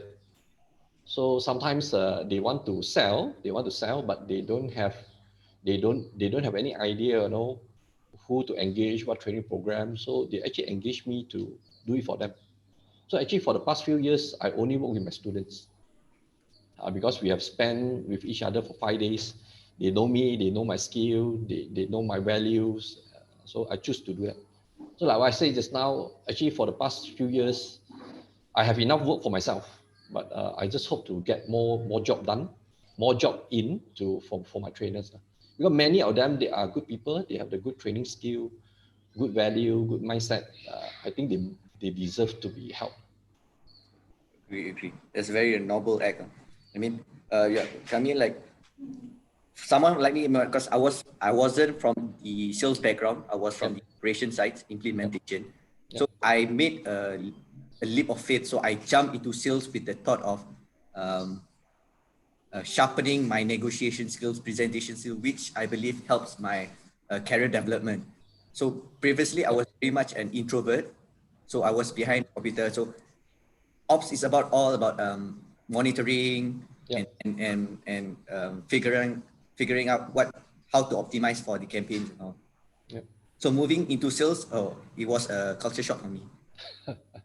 So follow-ups, cold call, prospecting, presenting. So I was a very alien to it, but lucky enough, I had a very supporting team. They helped me a lot in terms of putting me in the right direction, and providing this training. It actually helps me a lot to sharpen up my skills. Actually, so I'm actually very, I actually look forward to the end of the training so that I can actually implement what I learned today. How long have you been into sales? Sales, I think now I think it's only my 5th month. Oh, 5th month. Okay. I really encourage people, especially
All right, welcome back to the main room. Everybody can hear me, yes? Okay, awesome. Let's do this. We'll just take a quick 1 or 2 minutes. Who would like to share something that they learned during your little session with your other participants? Anybody want to share? Because if no one volunteers, I'll just start randomly picking. Okay, Michael, go ahead. If you can unmute yourself. Let's give a Hi, virtual Chris. hand to Michael. Okay. Hi, Chris. Thank you so much, Chris. Just to share, can Welcome. all of you hear me, please? You guys, can I see a thumbs up? Excellent. Just wanted to make sure. So first and foremost, thank you, Chris, for an amazing workshop since the morning. So I was in a breakout room together with Keng Fai and also Kiran. So Kiran is from Ringgit Plus. Keng Fai is from Thriving Talents. So I've had the opportunities to hear both of their aspirations. And as you would expect, I think both of them are below the age of 30. They Same as did me. share Okay. about they did share about the importance of financial stability, and don't quote me on this. I did hear little droplets of significance as well, financial significance and financial stability. And it's something I can appreciate because of their younger age. They want to go for the bull, right? They want to go for the horns, right? But I also shared with them like my aspiration, where when you reach my age of early 30s, I think we're looking more on like stability, family, and also because I run a company, right? So I have staff, my trivers, I call them, my team members to actually be accountable for. And I told Kiran and I told Keng Fai, quite surprisingly, the goals that I have are no longer that much centered on me. It is centered on my business. How do I build my team? How do I make sure that their finances are taken care of, not by financial spikes or increases that comes with salary increases. I use the word spike, yeah, spike. That means an increase of 100%, 200% salary in a month, but rather on how I, as their leader, can provide them with stability, can provide them with the goals that after 3 to 5 years working with me, that they're able to work not because they have to, but because they want to. So that's one thing that I've learned. I think the younger generation is always going for the numbers. Nothing wrong with that. But I think for me, maybe my ambition has mellowed. Maybe, I don't know. But for me, it's more on how do I provide stability for the people who matters to me. Yeah. Okay. Awesome. Thank you. Okay. Let's see. Can I pick? Eva, how about you? I think one thing I've learned from the other people in my breakout room will be to be have a goal is really important. Yeah. Either in terms of work or in personal life. That's really important. That's really matter. Yeah. Right. And so, what is your goal? I have a kid. Definitely my goal is I just share with them. I say I want to really make money and send my son to international school to provide him the better life. But it's pretty straightforward and simple, but it's something I want to work on. Okay. So, how much will that take? How much would that take? Yeah. In terms of money or hard work? Yeah. Let's talk about money first, because money is quantifiable. Hard work is not quantifiable, right? Yeah. So happened I came across one client, which is a international school. So I did some research. So I got a research on their fees. So I think on a quarterly basis, right, it's around 30 to 40K. A year or per semester? No, I think it's per semester. Yeah. Right. Yeah. So every semester is between 30 to 40K for. Yeah. So I checked the price is for primary education level. Yeah. Yeah. So you're looking at about 100K a year. Yeah. Right. Now, when you hear that number, you feel scared, don't you? Right? Actually, true. It is Yeah. quite scared. So, Yeah. for me to achieve that amount, I have to really put a lot of hard work, and also at the same time, I need to sacrifice a lot of things. Okay. You have to really. Okay, I agree with the hard work, but I don't know if I agree with sacrifice a lot of things.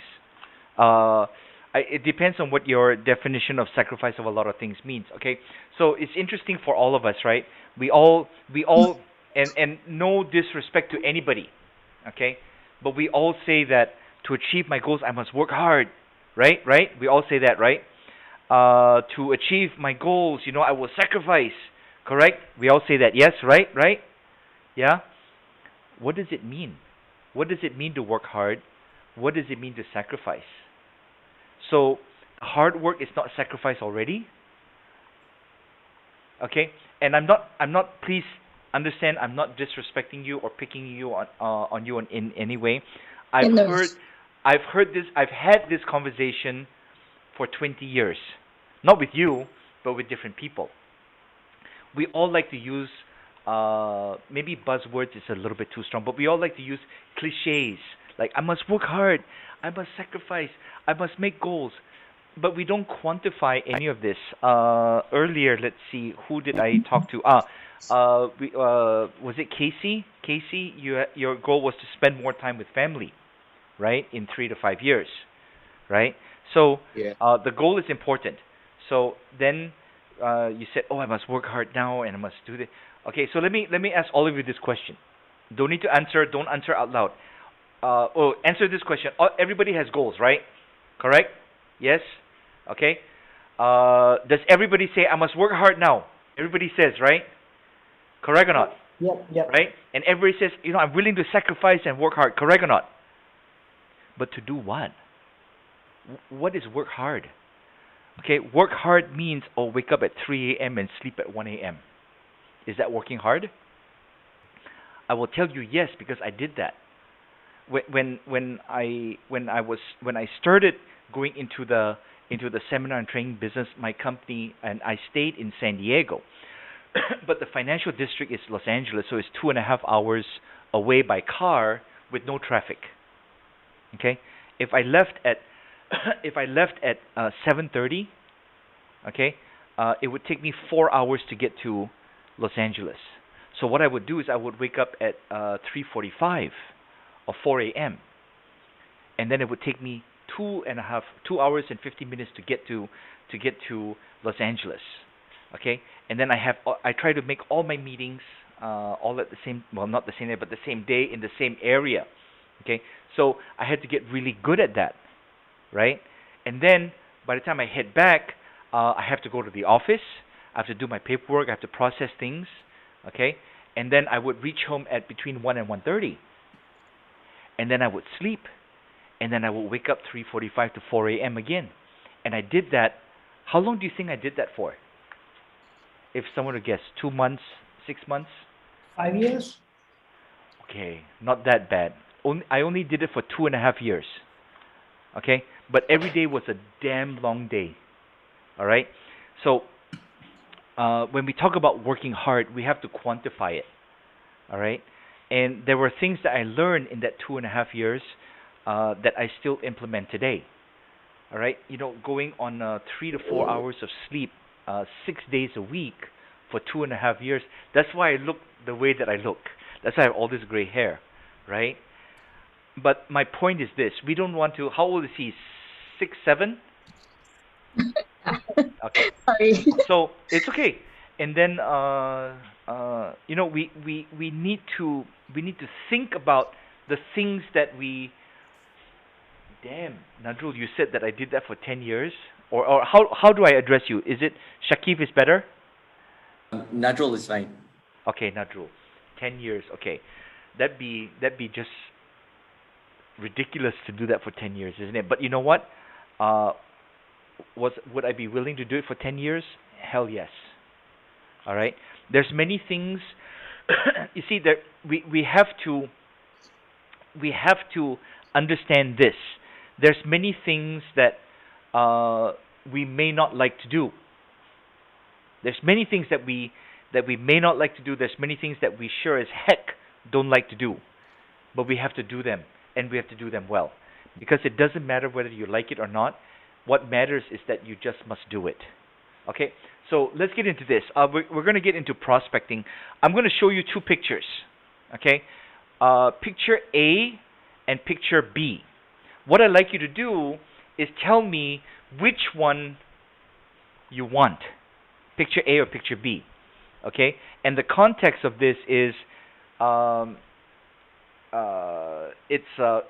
in terms of prospecting, how many leads and prospects you can get out of picture A, and how many leads and prospects you can get out of picture B. So very quickly, I will show you the picture, and I want you to type in the chat A or B. Which one you want? Can we do that? Yes? Okay, awesome. Let's get that in.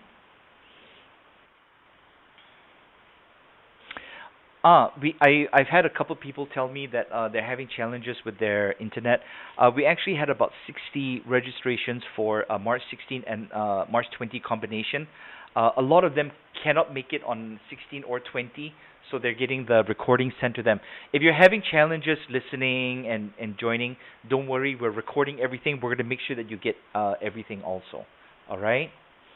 Okay, so let's do this.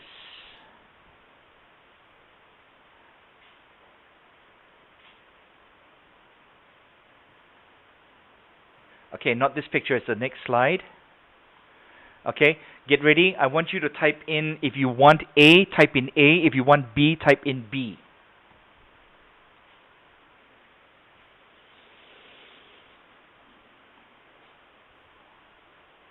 Kiran, you want A.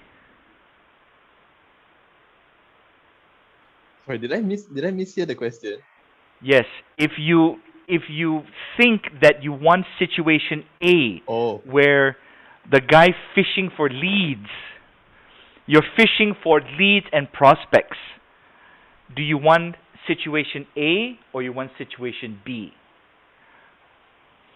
For those of you that said that you want A, I would suggest that you rethink your answer. Okay? But the reality is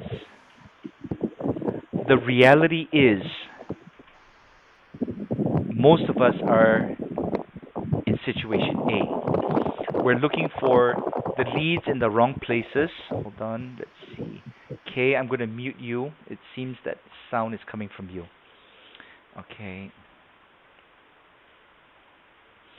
The reality is that most of us are in situation A. We're looking for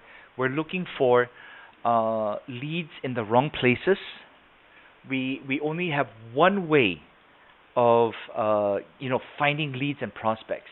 Now, and if you look at A, he's trying to fish in in a pothole, in a puddle. It's practically useless. But the reality is most of us do that. Now, if you look at situation B, there's an abundance of leads. He's in the right place looking for the leads. He has more than one rod. What that means is that he has more than one way of generating leads and prospects. And that's where we need to be in. If you're relying on one way to generate your leads and prospects, you're situation A. Okay?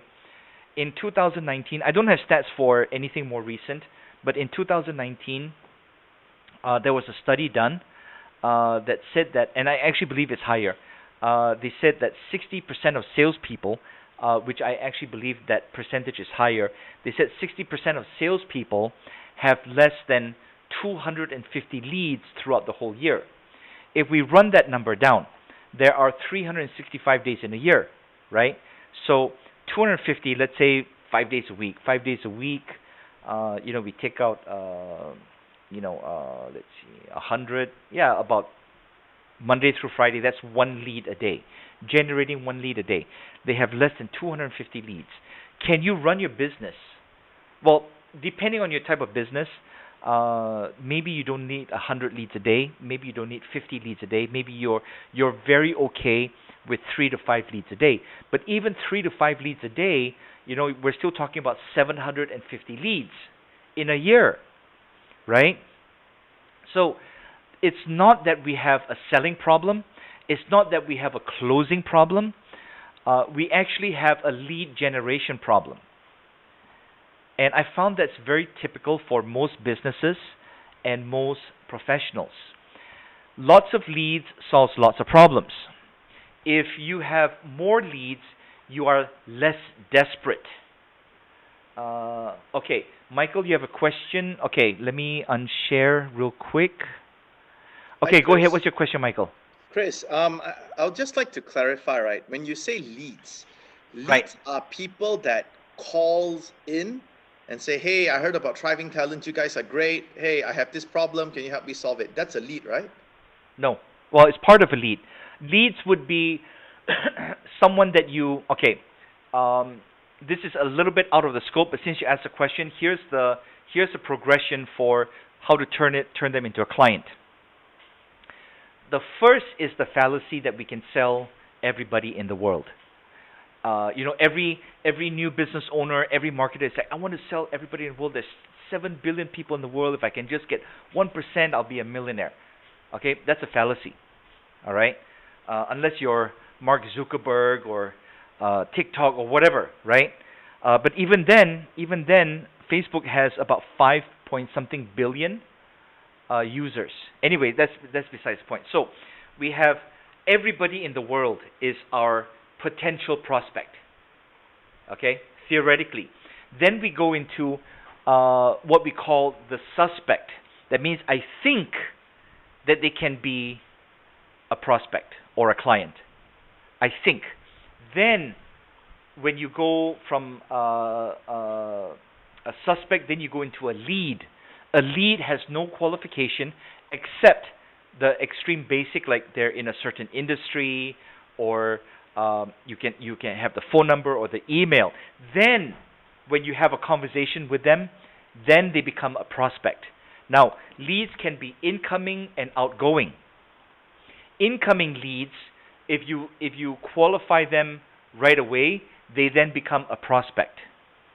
Now, in prospect, I have different levels. Then you have cold prospect, warm prospect, hot prospect. Actually, there's a fourth, useless prospect, but we won't talk about that. All right. So then we go into that. Then from the prospect stage, which kind of overlaps, you would present, you would persuade, you would handle objections, you would close, and then it turns into a client. If they don't turn into a client, then you got to follow up.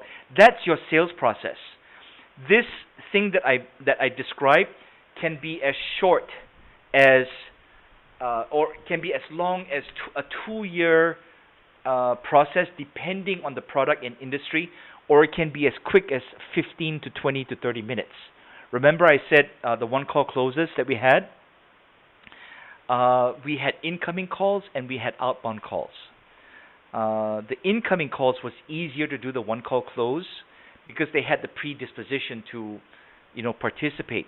When we were making an extreme cold call, that means we're doing outbound, that conversation might go a little longer, but the techniques and the strategies and the skills were the same. Since you asked that question, Michael, I'll share this. All right, I may have it on a slide later, but I'll share this now. Have we seen in the news scammers, people scamming, Macau scam, Nigerian scam, whatever it is? We all heard of that, right? What is the difference between a sales or a business professional and a scammer? What is the difference? Anybody can tell me what's the difference? Nadrul, you're going to tell me something? What is the difference? Maybe the intention. What is the intention? To scam?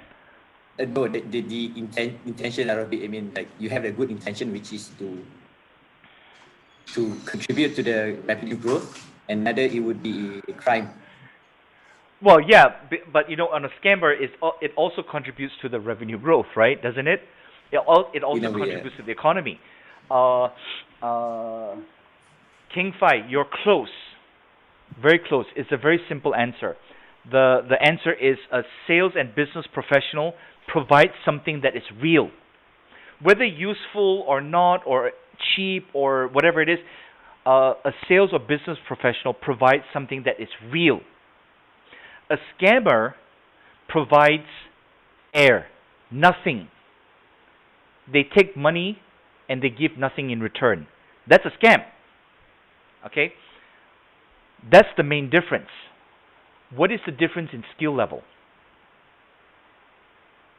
between a sales and business professional 10 and a to 1. scammer? What is the difference in the skill level? 10 to 1. Who's better? Scammer. That's why they make so Right. much money. Right, because they are able to close deals by selling nothing, and we, as sales and business professionals, cannot sell when we provide something of value. Do you know why they perform so much better than most sales and business professionals? Do you know why? I will tell you why. Because they practice every day. They enhance. King Fai, don't say that. There's no scamming courses, okay? Let me explain. I'm explaining now. They need to know how to build rapport. They need to know how to persuade. They need to know how to qualify. They need to know how to handle objections. They need to know how to follow up, and they need to know how to close the deal. Do they not need to know these things? Right? It's not magic that they just get somebody to give them money, right? So why do we, as sales and business professional, Michael, let me explain one thing on what you said, all right? They need, let's see, sales and business professionals, we need to build these skills. We must build the skills that these scammers have. Okay? Because scammers take time to learn the skills and practice and they implement.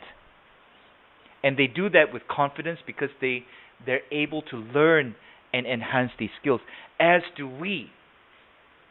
Okay? Here's my take on the overpromise, Michael. We've all heard of the underpromise and overdeliver, correct? We all heard of that? I don't believe in underpromising and overdelivering. I do not believe in that. What I believe in is overpromising and over-delivering. That's what I believe in. Okay, I'll give you one example. We closed many deals in over the last 7-8 months on online workshops, kind of like this, and we're in competition with with other providers. Everybody gives the 2-hour, the 4-hour, the 8-hour course, right? The extra things that we do, okay? The extra things that we do is we provide for free to the management extra sessions like this, because we all learn during the session, right? We all learn during the session, and then we over deliver by giving additional sessions to the managers, so we will teach them how to implement the skills and the techniques that was learned during the main session. Does that make sense? That's the over delivering part. So we will overpromise because it's our duty to close the deal. I'll share it this way. We must overpromise, but we must over-deliver. One of my mentors is a gentleman by the name of Ben Gay III. All right, so he worked with Nightingale Conant, Ray Considine, the greats in the training and the personal development industry. All right, anyone heard of Nightingale Conant? Yeah. Okay. So Nightingale Conant CP is like the father of personal development industry, correct? Okay, so Ben Gay, as a very young man, he and Ray Considine, this gentleman by the name of Ray Considine, you all probably would not have heard of him, but he would be greater, in my opinion, than Wayne Dwyer, people of that stature, okay? But he was very boutique, very niche. All right, so. Ben was having a conversation, was having coffee at a diner with him back in the late 80s, okay? Now, in the early 80s, late 70s, there was, I believe it was late 70s, but definitely early 80s, stocks came out with this thing, it was called not just mutual funds, but called the S&P 500. S&P 500 is a basket of stocks and currencies that kind of diversify for the smaller investor, and it was brand new at the time, and then so their conversation came to that, and then Ray Considine told Ben, it's like, oh, you know what? Because they S&P 500s came out in the conversation, and then Ray said, you know what? If I ever meet that S&P 500 salesperson, I'm going to use a baseball bat and beat him senseless. Okay, and then Ben was like shocked because Ray was a very calm person, right? So Ben was shocked and said, "Why did the guy cheat you? Did he scam you?" And Ray said, "No. When he first talked to me about the S&P 500, he was such a lousy salesperson. He didn't convince me to get it, and because he didn't convince me to get it, 7 or 8 years later, I could have quadrupled my money. In 7 or 8 years, I lost hundreds and hundreds of thousands of dollars in potential profits because that guy sucked at selling." So that tells you that it's our duty to convince and persuade, and we must fulfill 2 conditions. Well, actually 3 conditions. The first is that we provide quality product and service. The second condition is that the guy or gal that we're selling to, they will benefit. They will get a benefit out of what we sell. And the third is they can afford it. We must fulfill those conditions. You see, it's our duty to get that person to buy from us if they're qualified, if our price is reasonable, and they'll get a benefit. It's our duty to sell to them. Does that make sense? Okay. Did that kind of answer your question, Michael? Okay. So it's not scamming courses, King Fai. It's sales skills courses. But sales skills courses is not enough. All right? You must learn, you must practice, and you must implement. I follow scam news because I know it sounds bad, because I want to learn what are the additional skills that they're using that we need to close the freaking deal. Because they sell nothing. And you know what I see? I see raids. I find clips, right, of the police, Interpol, all that. They raid these scamming centers. When they go in, do you know what they find? They find that they're in cubicles, you know, with the phones or the whatever, the however they communicate, right? But do you know what they find on the walls of each cubicle? Anybody know? Anybody know? They find their scripts. Wow. Their scripts is on the wall. Okay? You know what? Motivational quotes, yeah. You know what else they find? They find their follow-up sheets. They find these 2 things. They find their scripts on the cubicle, and they find the follow-up sheets. Don't answer this, please. How many of you have your freaking script on your wall? How many of you have your lead sheets for every prospect that you need to talk to on your table? Okay? And this is why we don't do well. Because we don't believe that a script works. We don't think we need to follow up. We don't think we need to write notes down. Okay? Guys, you are all better. You can achieve better than you have. But you know, I hear things like, oh, scripts, you know, is fake. Oh, scripts, you know, makes me sound like a robot. Okay? The reason you think that is because you've had lousy scripts. And here's the deal, ladies and gentlemen. How many of you use a script? Don't need to answer. Because whatever you answer, yes or no, all of you are using scripts right now. It's just that it's not written down. It's jumbled up in your head, and it sucks. Okay? So let's get back to that. Thank you for that question, Michael. That allowed me to go on a little rant. Okay? But guys, you know what? I look at our clients, I look at our students, yeah, and it's like, you know what? We can do so much better, you know. We can do so much better. All we don't need talent. All we need is get these skills and do it. That's all we need.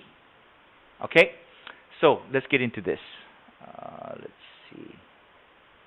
Okay, so lots of leads solves lots of problems. There's strategies in prospecting. You don't need skill to prospect.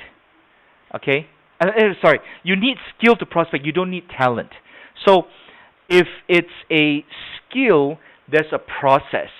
If it's a talent, we're all screwed because we got to be talented at prospecting. We've got to be talented at qualifying. No, you don't need to. You just need the skills.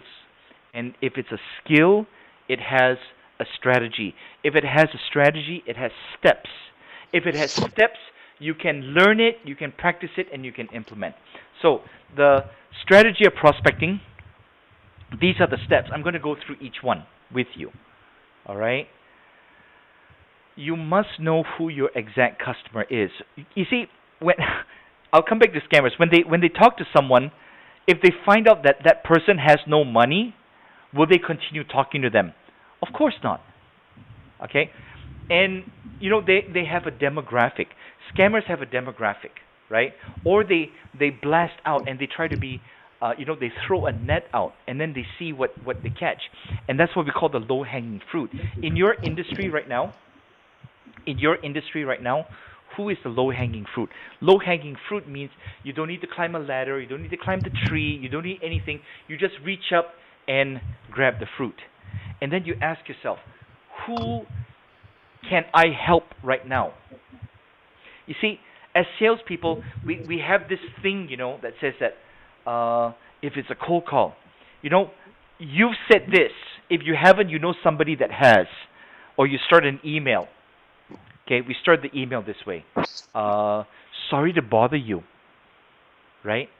It's like, sorry to bother you, but my name is this. Or, hi, this is Chris from XYZ. Sorry to bother you. I want to... Stop saying things like that. Okay? Is your time just as or more valuable than the person that you're talking to? We need to say yes.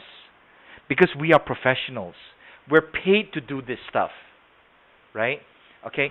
So we go into who is your perfect client. You may follow all, you may follow some, or you need to follow more. But these are the things that you need to figure out on who your perfect client is. And, you know, age and gender. All right? Maybe somebody that is 25. For some of us, whatever you sell, the age of 25. How you talk to a 25-year-old, gender also, yeah? How you talk to a 25-year-old male is different than how you talk to a 25-year-old female. How you talk to a 25-year-old male is different how you talk to 35, 45, and 55. Would you all agree with that? Raise your hand if you agree. Right? Okay? How you talk to someone that is lower income, middle income, high income is a little bit different. All right? I know that sounds unfair, but it is. So you need to identify who is your perfect client using these criteria that you see on your screen, or you have to add more criteria or take some out. Then you gotta have you gotta think about the problem they're facing. You have to fully understand the problem or the challenge that they're facing or the requirement that they have. It must be fully described, and then think about the solution that you provide. Because now we're going to go soon. We're going to go into the features and benefits, and you know, in 20 years, we think we know features and benefits, but we don't. Okay. Let's talk about this one. Now, let me ask you this question, okay? Has everybody ever bought a hammer? Yes? Yes? Everybody has a hammer or bought a hammer, right? Did you buy the hammer because it is a beautiful hammer? Did you buy the hammer because, you know, it's a ball peen or a claw hammer and you like the shape? You love the shape of a claw hammer. Is that why you bought a hammer? Anybody bought a hammer because, oh, I love the shape of a hammer? Yes or no? No, right? Why did you buy the hammer? Why did you buy a hammer? Because you need to knock a nail, right? And if you go a little further, you knock the nail in. Is it for fun? Is it your hobby to knock nails into something? No. You need to knock a nail into the wall because you want to hang a picture. Okay? And this one is an extreme example only for guys, yeah? Guys, you hang a picture because you want to hang a picture? No. You hang a picture because your wife is nagging at you to hang the picture on the wall. Okay? So, my problem is to get my wife to stop nagging at me for not hanging the picture. That's my problem. And that's why I need to buy a freaking hammer. Does that make sense? So, you got to think about exactly what is the problem. Okay? And then exactly what is the solution. Okay, let's get back to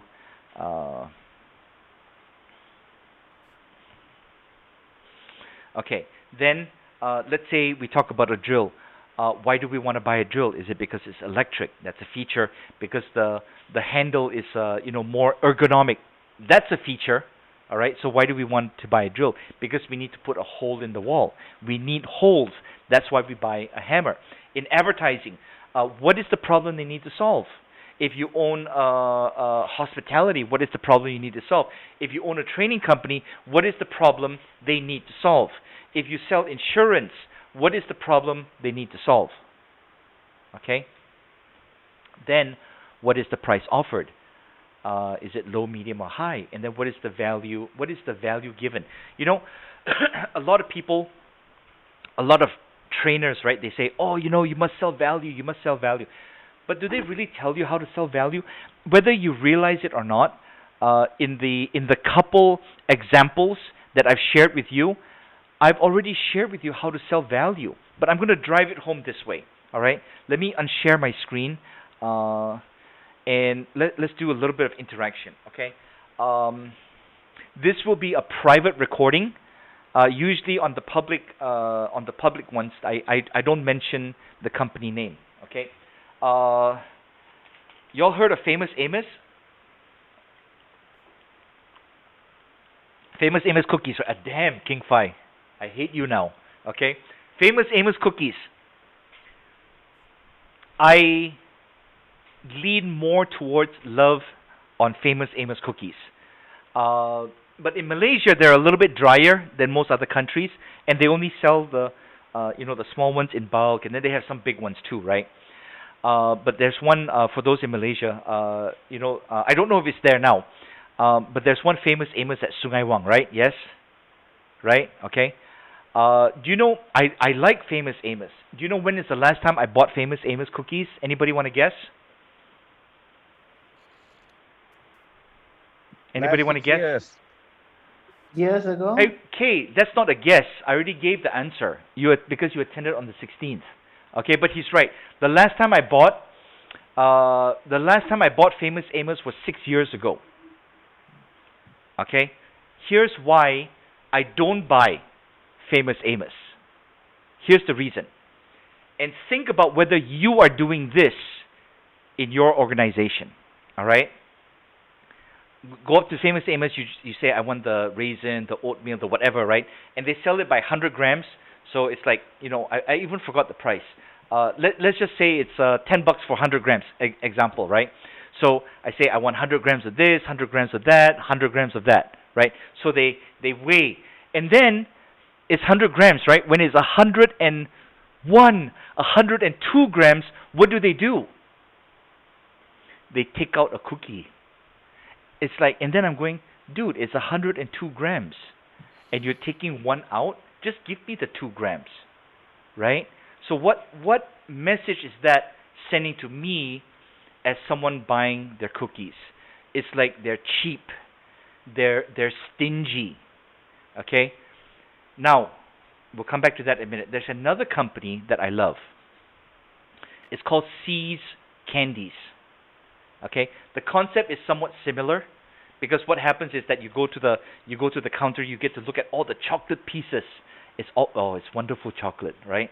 You look at all the chocolate pieces, and then they go by the weight, and then you go, I want that one, I want that one, I want that one, and they go by the weight. They put it in the box and they weigh it, and then let's say it's also example $10 for 100 grams, example, yeah, and then it's probably 105 because the pieces are all a little bit different. This is what they do. They make sure that you look at the weight. It's 105. So the person putting the chocolate will look at you, and then they'll look at the weight. It's 105. And then do you know what they do? What they do is they reach in and take one more candy, they take two more candy, and they put it in the box, and then you see the weight go up, and then they look at you, and then they smile, and you don't pay extra. And that, my friends, is an irresistible offer. That is value, okay, that I'm getting, all right, when I go to See's Candy. When I go to Famous Amos, even though I like their cookies, I will not buy from them because I feel like I'm getting screwed every time I buy something from them. Okay? Oh, my connection is bad? My connection is bad? Can you all hear me or no? Okay, it's good now? Okay, so when it gets bad, sometimes, you know, it's like the internet is in and out everywhere, right? If it's bad, if I need to repeat, let me know. If my mic is not clear, let me know as well. All right? Okay. Okay, let's see. Okay, let's get back to the training slides. We will take our break in about 45 minutes. If anybody wants to use the bathroom, if anybody wants to get a drink, if King Fi wants to eat the Famous Amos and share it with us, feel free to do so. But we will take our lunch break right around 12:30. Okay. Well, we'll discuss that. We'll discuss that, Kay. All right. We'll discuss that because I'm using time where I am. 110G, or is that Mbps? Is it Mbps? Okay. 110G. Time was out in. Okay. Okay. Cookies. Okay. All right. So let's get back to the. I've always been happy with time, Michael. For me. Okay. So let me get back to the training slides. Okay. So then we figure out what is the value that we give. We must make an irresistible offer. Irresistible offer does not mean, oh, it's 10,000, today you get it for 500. Okay, that's ridiculous. The irresistible offer is you make it hard for them to say no. Okay, and you must package it so that now this one you have to decide within yourself and within your organization. Okay, you have to package it so that when they look at the deal, they go, "Damn, that's a good deal." Okay, and then you must keep one or two things in case you need to sweeten the offer. All right. Okay, then the next is K. Really, no, you're too much K. How can you go against me and support something that I don't like? All right. Okay, so how do they enter your sales process? How do they enter? You know, do they have to fill in a form? Do you have to have a phone call? Just how do they enter your sales process? What do they need to do? All right. Then, what is your follow-up system? Later on, at the end of the day, closer to the end of the day, we're going to go into follow-up. All right. How do you follow up? Is it a platform or a system? What is your follow-up process? What is your sequence? Okay, we'll go into more details. You know, but people hate to follow up, right? Salespeople, business professionals, they hate to follow up. All right. The reason they hate to follow up is because they don't know. They feel like they're pressuring. They feel like they're begging for an answer. I'm going to teach you how to eradicate all of that. All right. Then you got to know who's your competition. What is their package? You got to know exactly what their package is. What do they offer that's the same as you? What do they offer that's different? Okay, we've heard of comparing apples to apples, oranges to oranges, right? What we want to do is we do not want to be compared to our competitor, line by line. What we want to do is we want to change so that it cannot be compared, so that the obvious choice is you, your product, and your service. If your competitor provides the exact same thing as you, then you go into a price war, right? So to be able to fight the competition, you got to know who they are. You got to know what is their price and their package. You have to see how it compares to yours, how yours is different. Does it take work to do that? Yes. I will also tell you that I invest a lot of time checking into my competition. All right, in the various businesses that we do. We try them out. We pay for the service. We pay for the course. We do. All right, and we need to know what the competition is doing, because one of the things that we talked about in the very beginning is that average is the new mediocrity. We all think that the competition is better than us. We all think that the competition is cheaper than us. Okay, it doesn't matter. You have to know that average is the new mediocrity. You only need to be a little bit better than your competition for you to outperform them. All right. Now the types of prospecting are the online and the offline, and the warm and the cold. You cannot tell me, and you cannot tell yourself, and your tell your goals and your dreams. I only want to do online prospecting. I only want to do offline prospecting. I only want to do warm or cold. You must use all. You must use all available ways. Just like picture B for boy. Picture B earlier, where the guy's in the boat in the lake with all the rods all over the place. You must use different ways of prospecting. The different ways of prospecting are, the cold call telesales. Michael mentioned strategic networking. You might use radio. Whatever you use, you must have different ways. The cold calling, the telesales, the in-person, social media, advertising. I think CP mentioned referrals earlier. Okay, you can get referrals if you do it the right way from existing clients and existing prospects. And even prospects that did not become clients. You can get referrals if you do it the right way. All right? Now, the tools of prospecting. I won't go into every single line here. I'll list out a couple things. The first is you must have a script. Your script must be written out. Don't use your script when you're in face to face with someone and then have your script here. You have to practice your script, and you have to own your script. You don't have to follow it word for word. You use it as a guide to keep you on track. All right. As I mentioned earlier, if you think that you're not using a script, you actually are. You're actually using a script already. The only difference is it's not written down. It's not written down, and it sucks. For those of you that make your calls from your desk, your table, your workstation, get your script and put it up on the wall, okay? And read from it, all right? Use bigger font when you print it out, all right? I think I saved a clip when they broke into a scammer's office, right? When I send out the video of this session, I'll send out that clip for you to take a look at as well. All right. In fact, let me write it down so I will remember. Do we also have the script? Yeah, script. I have scripts. Yes. I have the scripts. Scammers scripts. That'd be nice The to scammers. learn. Well, here's the interesting thing, Kuan Yu. The scammer scripts are exactly the same as sales professional scripts. It's exactly the same. Okay, I have those, and I'll talk about it later. Okay, probably later in the afternoon.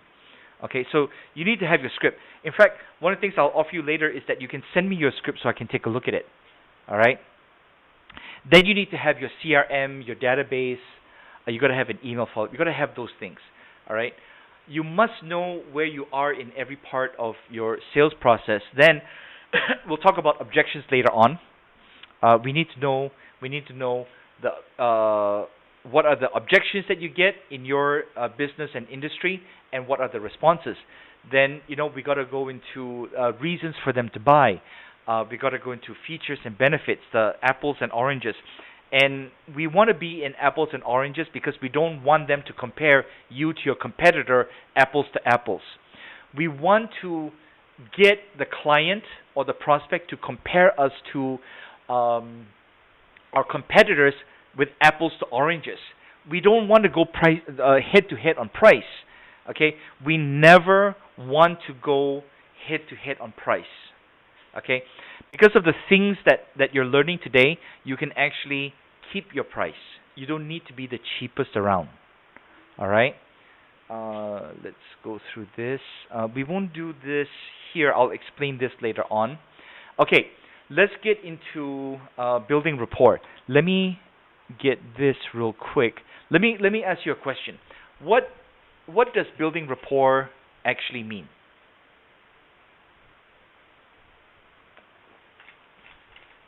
Kieran, what does building rapport actually mean? Do you know, Kieran? Or somebody want to volunteer and answer? Kieran, what does Sorry. building rapport mean? I was talking without realizing I was muted.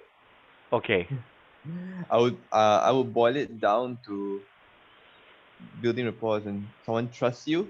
Yes. And trusts you enough to give you information. To share information with you. Okay.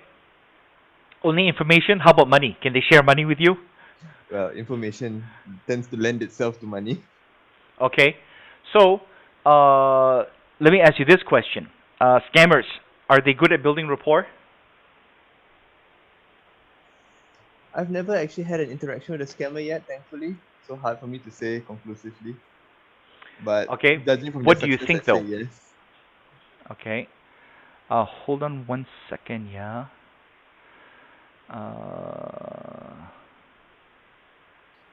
Okay. All right. I'm sorry. Go ahead, Kieran. So, I would certainly hope that you have no experience on either end of the scamming process or transaction, right? On either end, the receiving or the giving end, correct? You don't have experience in that, right? No, I don't, thankfully. Okay, good. Thankfully. All right. So, but logic, right? Do you think that they build rapport with their victims? Yeah, for sure. Okay. So how do they do that? Ooh, that I don't know. Okay. Now let me ask you this question: What if we, as sales and business professionals, were able to build rapport with our leads and prospects on the same level that a scammer can build with their victims? Please, yeah, I'm not asking you to be a scammer. Don't go back and think that, hey, this guy Chris asked me to be a scammer. I'm asking you to get the skills, okay, that will allow you to sell more and earn more money to qualified prospects by providing quality products and services at a fair and affordable price. Okay, make sense? Okay, so here's what building rapport means to me. Building rapport means that you get trust and likability, because we all want to have people like and trust us, correct? And you can engineer that, and you can make it happen. There's ways to do it. And let me get back to the training slides here. Okay, so building rapport, trust and likability. If we can get somebody to like us and trust us, you can get them to do just about anything and they feel happy about it. Okay? Within legal and moral reasons. All right? There's a way that one of the quickest ways to do that is to make them to make somebody like us, or we are the same. I'm the same as you, okay? Because we like people that are like us, and one of the ways to do that is to find out or to determine how somebody receives and transmits information through language or body posture, in the way that they behave. And those three things are called the auditory, the visual, and the kinesthetic. Okay? Let me do this. Can anybody or somebody, let me ask this first. Have you anybody heard of auditory, visual, and kinesthetic? Okay, I would expect CP yes, Michael yes. Okay, auditory, visual, and kinesthetic. When we talk about that, what it means is the way that we transmit information and the way that we receive information. I'll give you an example. In fact, I'll define each one first. Okay, auditory means to hear, listen, and sound. All right. Visual means the seeing and the looking, and the kinesthetic means more on the feeling and the thinking and the emotion. Now let's take this and apply it to sales and business. All right. Have you ever met a client or talked with a client and you go, you know what? Let me give you this brochure so you can take a look. Right? We've all done that, right? Let me give you this brochure, right? And then have you ever heard, no, I don't want to look at it. Just tell me about it. Or the other way around. Hey, CP, can I tell you about what we do? And then the person says, you know what? I don't want to hear. Just give me the brochure. I'll take a look at it myself. All right. And then if you're let's see, if you're an asshole, right? You go, no. I want to tell you about it. And then the prospect says, no, just give it to me. Let me read it myself. And they keep insisting that, no, I need to tell you about it. And then that is a disconnect. Okay? Because the way they receive information is different from the way that you're transmitting information. All right? If you listen at this point, if you listen back to from the time that we started recording this, I would have said, a few different things. All right? I would have said, can you see? You hear what I'm saying? Things like that. All right? The reason is there's actually two more ways that we receive and transmit information, but we don't need to talk about those. We have the auditory, visual, and kinesthetic. Just roughly, 1/3 of the people are auditory, 1/3 are kinesthetic, 1/3 are visual. However, we are not 100. If let's say we are auditory, we're not 100% auditory. We lean more towards being auditory. Does that make sense? Okay, we're actually a combination of a lot, but we tend to lean towards a way that we prefer to receive information. I'll give you an example. How many of you or who likes to read a book before watching the movie? Okay. Who likes to watch a movie before reading the book? Okay. Read the book. Okay, right. And the next one is, how many of you read the book, don't watch the movie, and then how many of you watch the movie, don't read the book? All right. This tells us, by those questions, it tells us a few things. All right. Let's use Kuan Yu as an example. He likes to watch a movie but not read the book. He likes to watch the movie. That would mean that he would. I would suspect, and this is just very minute interaction. I would suspect that he's more visual, with a combination of some auditory. I'll ask you one or two questions, Kuan Yu. When you watch movie, do you like it to be really loud? Like really, really loud? Okay. So then the auditory is more coming in. When you listen to music, do you like to listen to music when you're doing something, or you don't like? I like when I'm doing something. Okay. So by me asking that question, it tells me that Kuan Yu is visual and auditory. So when I talk to Kuan Yu, I would say things like hey, do you want to take a look at this? Do you want to, hey, can you listen to this presentation for me? Would you rather, that I show you so you can look at it, or maybe you can ask, would you rather hear it for yourself? Let me tell you about this. Let me show you this. Things that are words that you would use visual and that would be more suitable to them, and auditory. Does that make sense, guys, so far? Okay. You see, when you what we're trying to do is we're trying to get in sync very quickly with a prospect. If you hear them saying like, "Hey, I want to take a look at it," and then you keep telling them, "Let me tell you about it. Let me tell you about it. Let me tell you about it." They're going, "Dude, I just want to see it. Don't tell me. I want to see it." Does that make sense? And if we go a little bit further, if someone says, "Have you heard someone say, I feel that this is the right decision," right? My gut tells me that we should go for it. You've all heard that, right?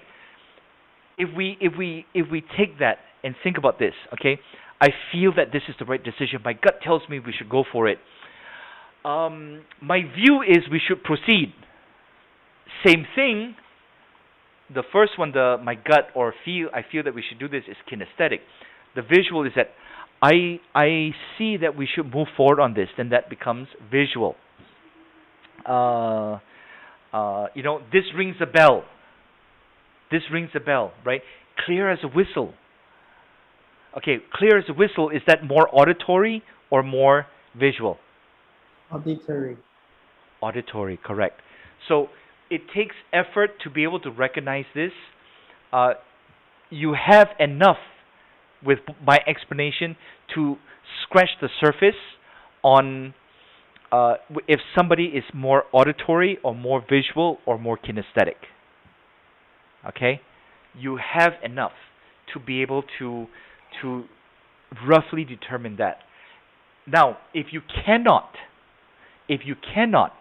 then what you do is you use a combination of all three.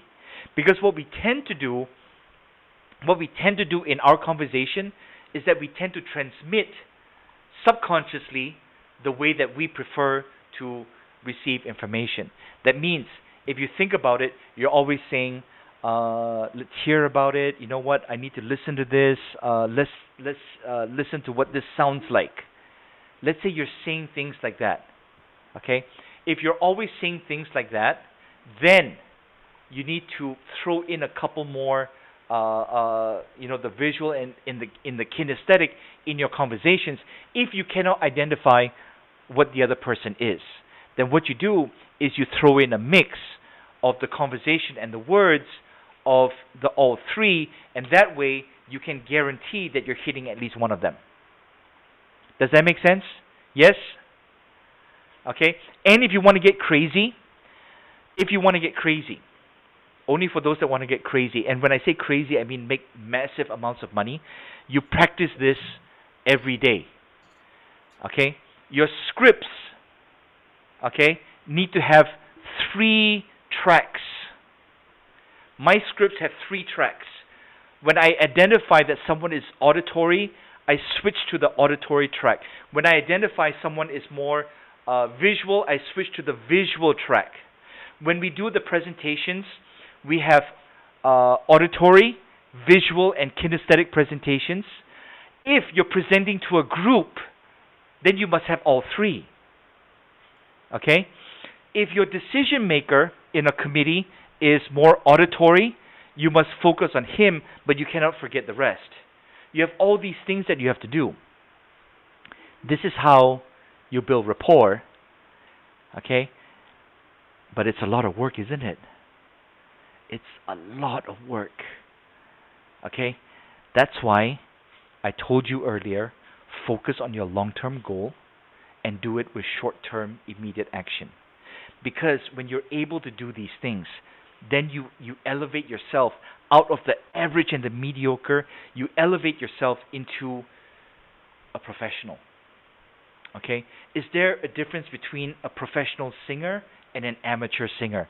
Is there a difference between a professional dancer and an amateur dancer? Is there a difference between a professional MMA fighter and someone that boxes for fun? Is there a difference between a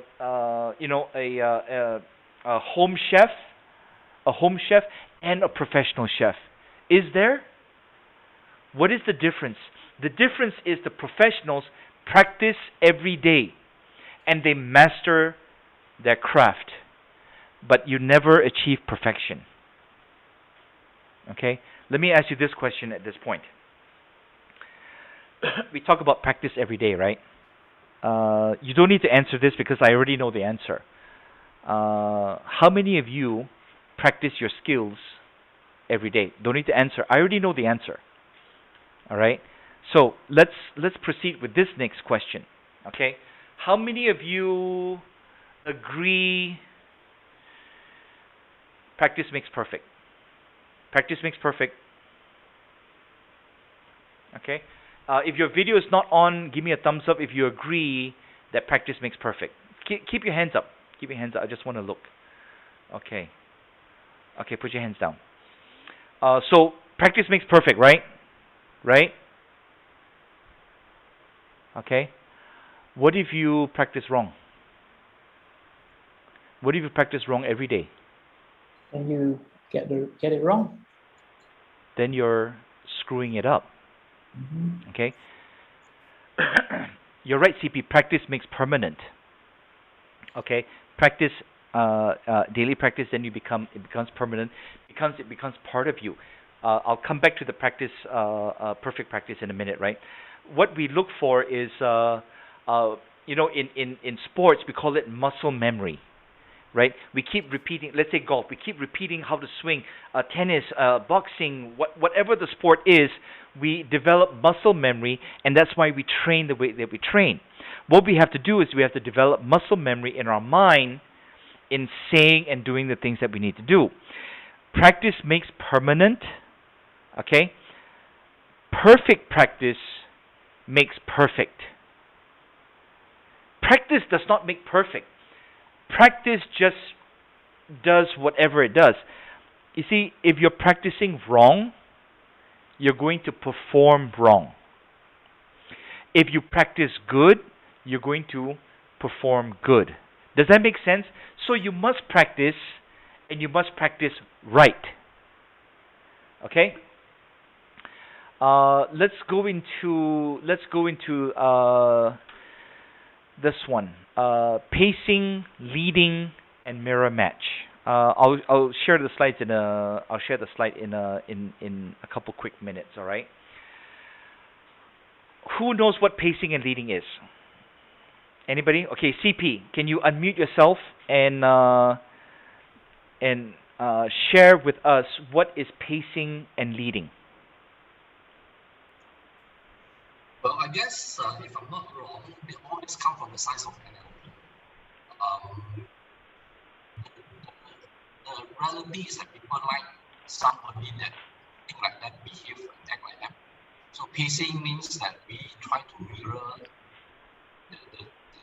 the speed of their speech. Some people tend to talk very fast. Then we also try to talk very fast. Some people talk very slow, steady as well.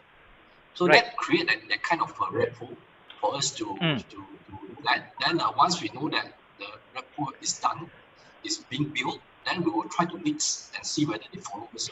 And when they do, then we know that we managed to create that trust. Then we can do some suggestion and proposal. Perfect. I'm gonna add a little bit to that and apply it to sales and business. All right. Before we do that, let me drive home what CP said. Okay. How many of you have partners? Male partner. That's coming out very wrong. How many of you have girlfriend, boyfriend, husband, wife, partners, or either or? Right. Okay. Hopefully not more than one. Yeah. But anyway. Okay. So have you ever like gone for a walk, let's say at the park or the shopping, let's you go to the mall, and then without realizing it, okay, you both walk like that, right? And then without realizing, suddenly you're like left, right, and then you're next to each other at the same speed. So what has happened subconsciously, not on purpose, is that what has happened is that you became in sync. You became in sync with your partner. And if you try this, suddenly one of you like goes to the left, say going over there, then automatically without realizing it, you follow. Right? So the first part is that the both of you paced each other. And then what happened without realizing it is that when one of you went a little faster or went into a slightly different direction, the other person followed. That means the one that made the move first is now called, what you did was you were leading. But you were doing this not on purpose, and you were doing it subconsciously. You were doing it because you were in sync. Now, we can engineer that. We can engineer pacing and leading. And there's two ways to do it. The two ways to do it, well, actually, the one main way to do it is to mirror and match. And how we mirror and match is we mirror and match the physical, and we mirror and match the speech. Does that make sense so far? I think maybe I lost some of you, but it's going to become clear in a minute. All right? So, you can mirror match body posture, gestures. Don't mirror match tics. Okay? Don't do that. Here's what I mean. When you sit at a restaurant and you look around, the next time you're at a restaurant, okay, you look around. You look around at the people sitting in the restaurant, hopefully not too close, yeah? You look around at the people sitting in the restaurant and look at the way that they sit and the way that they talk. Because you've done this, all right? When you sit at a restaurant or coffee shop or cafe and you look at, let's say, two people at a couple tables away, and you look at them, right? And an immediate thought comes in your head, or they're fighting, right? Or you look at them and you go, oh, they're so in love, or they must be discussing something that they're both enjoying. Right? Have you ever thought of that? What evidence do you have for that thought to come in your head? What you don't realize, or what you realize, is that it was your subconscious looking at the cues, the physical cues that leads you to that conclusion, and we can engineer that.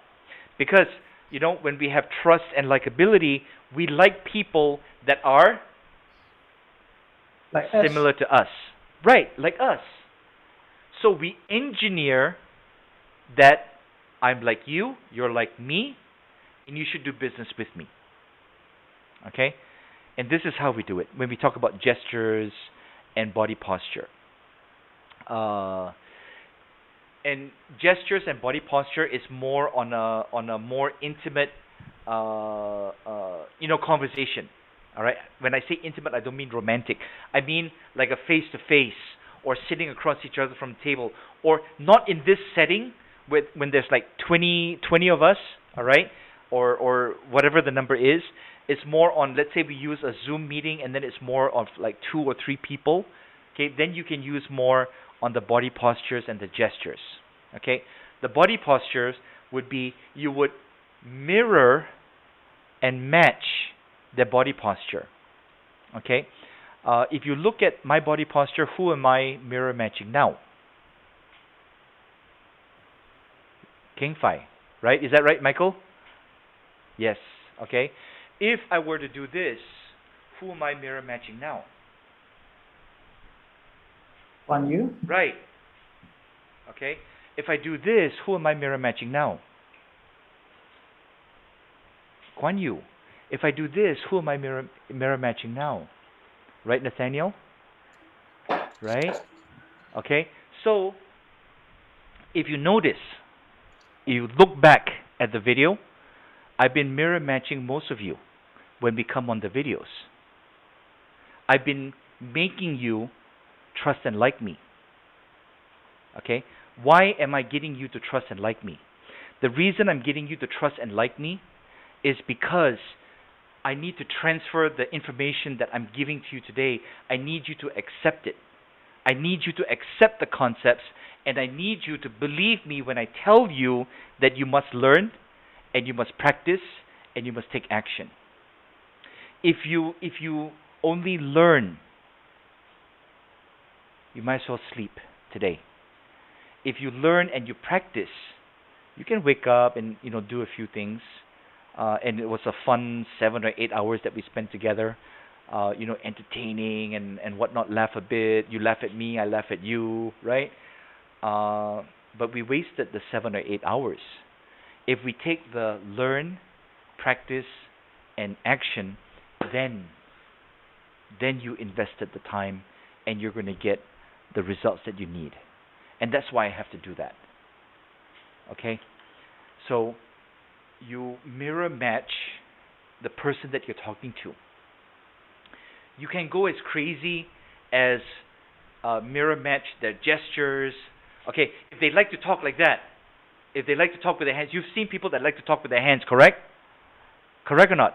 Then you don't need to follow them like, oh yeah, like that. But you use your hands a little bit more. Then their subconscious will be, hey, he's like me. I like him. All right? If they lean on their chair when they talk to you, what should you do? You lean on your chair when you talk to them. Of course, don't have this in the way, right?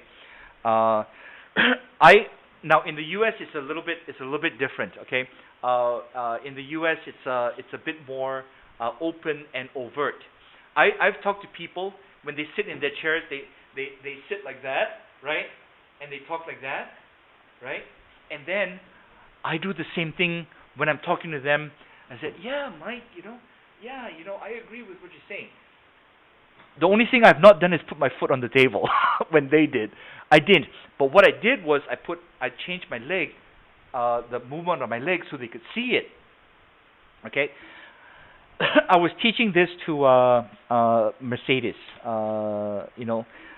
Mercedes, their sales team, they're very, in the US, they're very arrogant. They will challenge everything that you say. All right, so I did this, right? I did this module for them. It was like a whole day module just on this, right? And at the lunch break, I was outside. For the lunch break after eating, and then one guy came up, and he said, that stuff that you told me that you tried to teach us earlier is all bullshit. That's what he said to me during the break. And normally, normal people would say, oh no, it's not because, right?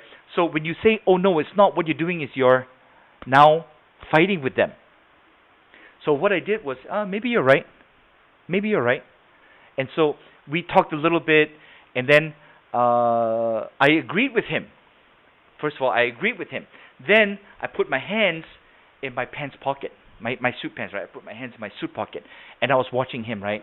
And after about less than 10 seconds, he put his hands in his pants pocket as well. Okay? And then I took one hand out and I put it by the side.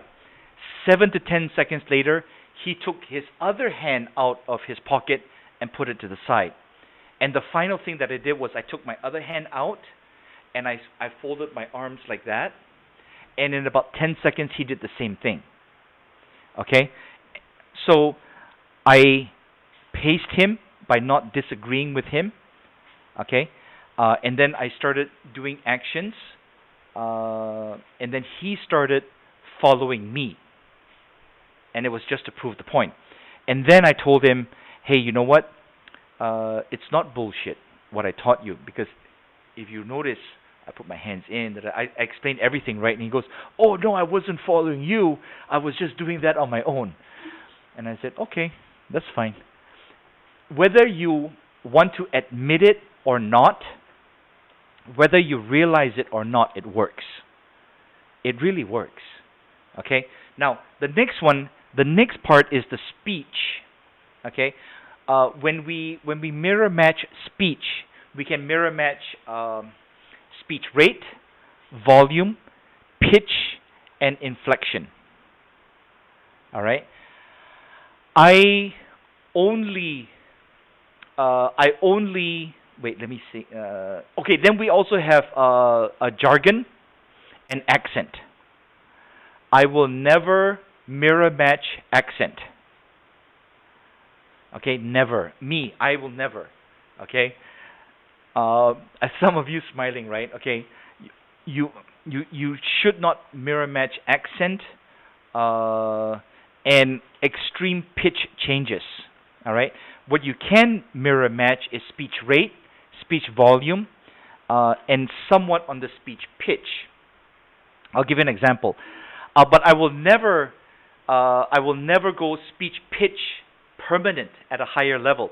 That means I will never talk like this throughout the whole conversation, even though the prospect is talking like that. I would never do that. But I can increase my pitch on certain words just to get closer to them, because pitch is very difficult to mirror match.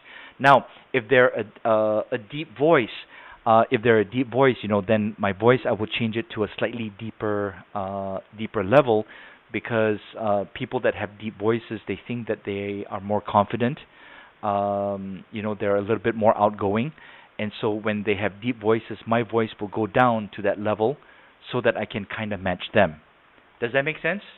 Okay, and then have you ever talked to someone that talks really fast like this? They talk so fast that you can barely get the words out of the mouth, and then your ears are trying to catch up because they talk this fast like that. And the people that talk fast like this, what they think is that people that talk slow are not as intelligent as them, because people that talk a little slower, when you talk to someone that talks a little faster, you think that the person is trying to scam you, or they're trying to get over on you. And it makes me think that I'm like talking a little slower. Maybe I'm thinking too much. And then the person that talks fast like this, they think, why are you talking so slow? Are you stupid? Are you trying to hide from me? Be more confident. Is that why you're talking slow? Does that make sense? So you must learn how to talk a little faster. You don't need to talk faster than the person you're talking to. You just need to get close to their speech rate. If they talk fast, you talk a little faster, because the stereotype for people that talk fast is, if you're talking slow, it's like, come on, hurry up, don't waste my time, get your thoughts out. Are you dumb? Do you have nothing to say? Okay, people that talk slow and you talk too fast, they're going, are you trying to scam me? Are you trying to hide something from me? Why are you talking so fast? You think I cannot keep up? Okay, then we have volume. I'm not asking you to shout, but let's say somebody is a loud talker like this, and they are a little bit more aggressive when they talk loud, because usually the loud talkers, they will talk a little faster as well, but their voice is booming in your ears. Because when they talk to someone that talks slow like this or low like this, they think, why are you overbearing on me? Why are you so loud? Are you trying to come over me? So when someone that talks low, you talk a little bit lower to get closer to them, because then the subconscious is, I'm like you, you're like me, I like you. The probability of buying from you increases. Does that make sense, ladies and gentlemen? Okay, and when we talk about whispering, you don't whisper unless you do this. Okay, I've done it a couple times. You watch back later. Okay, you watch back the recording. I've done it a couple times. What whispering does is it does two things. What whispering does is, even in this setting, okay, what whispering does is it creates intimacy, because we're sharing a secret, and we're getting closer because I'm sharing a secret with you. All right, and I want to drive home a point. Okay, I don't know if I've done this yet. I may later, but I've done, right, Kieran? Correct, Nat? See, if you look at Nathaniel, okay, when I said that, he smiled, because I created an intimacy just by the act of whispering to Nat. Because you think I'm talking to you, Nat, but everybody's actually listening, right? And when you talk a little softer, it draws them in and it makes their attention more focused on you. Does all that make sense? Okay, this is what we're going to do. We are going to, let's see. So let me show you this first.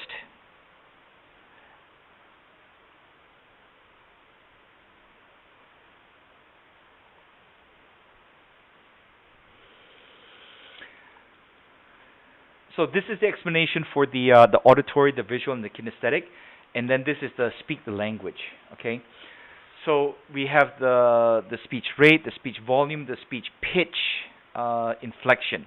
Let's do a very quick exercise for about 5 minutes. I'd like you to take a screenshot of this slide that you see, or use your phone to take a picture of the screen. I'll give you about 15 seconds to do that now. Because what we're going to do, while you're taking the picture, what we're going to do is I'm going to put you back in the breakout rooms, and then what you're going to do, one person will be the one person. Okay, let's do it this way. One person be the prospect, one person be the professional. All right. And what the prospect is going to do, you all decide who's the prospect, who's the professional, and we're going to rotate this. So the prospect, what you're going to do is you're going to decide if you're going to talk soft, talk slow, talk loud, or talk fast.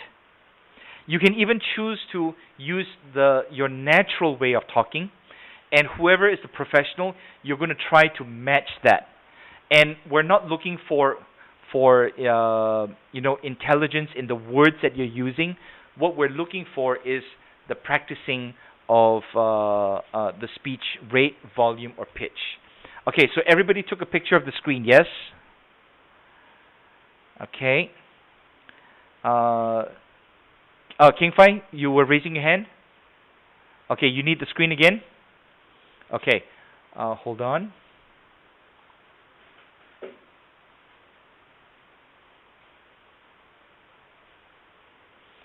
Okay, I'll give you, I'll count to 5. 1, 2, 3, 4, 5. Okay. Okay, so ladies and gentlemen, are we clear on what we're doing?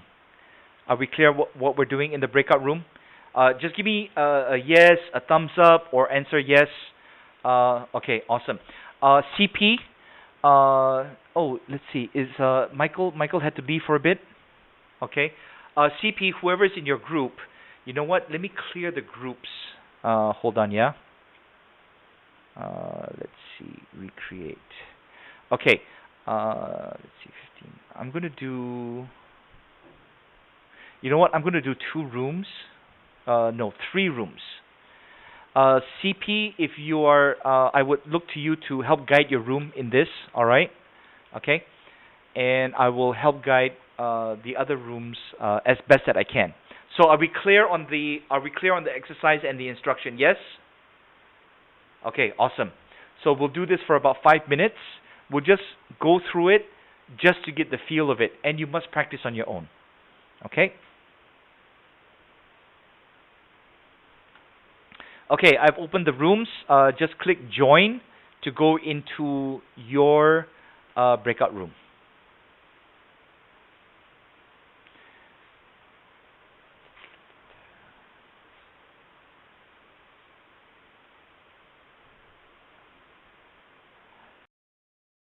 Hi.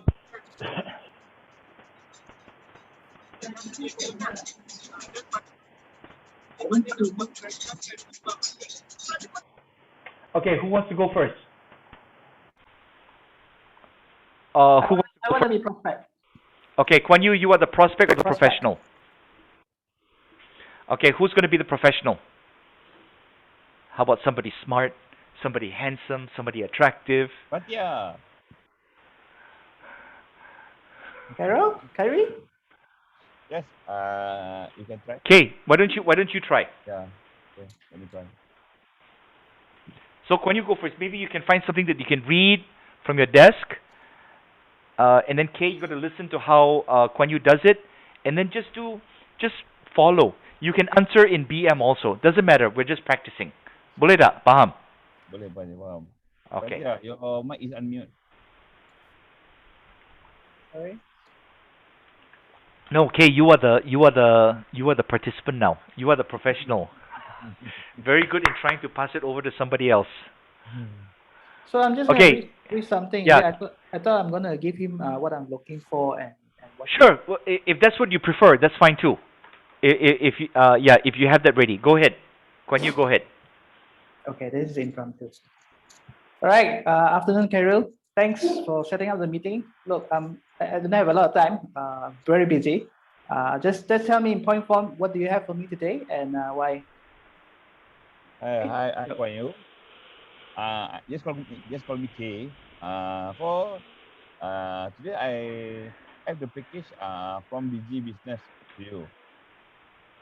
So you have company, right? Yeah. So right now we want to offer you the Penjana program for your company. Yep. How does it work? Okay. What's it about? Okay. Kiran, Fatia, comments. Okay, I'll give a comment first. It felt like Kyril was not as quick as how Kuan Yu was talking. Right, because Kuan Yu was talking. Right, Kuan Yu was atatata, atatata, atatata. Correct?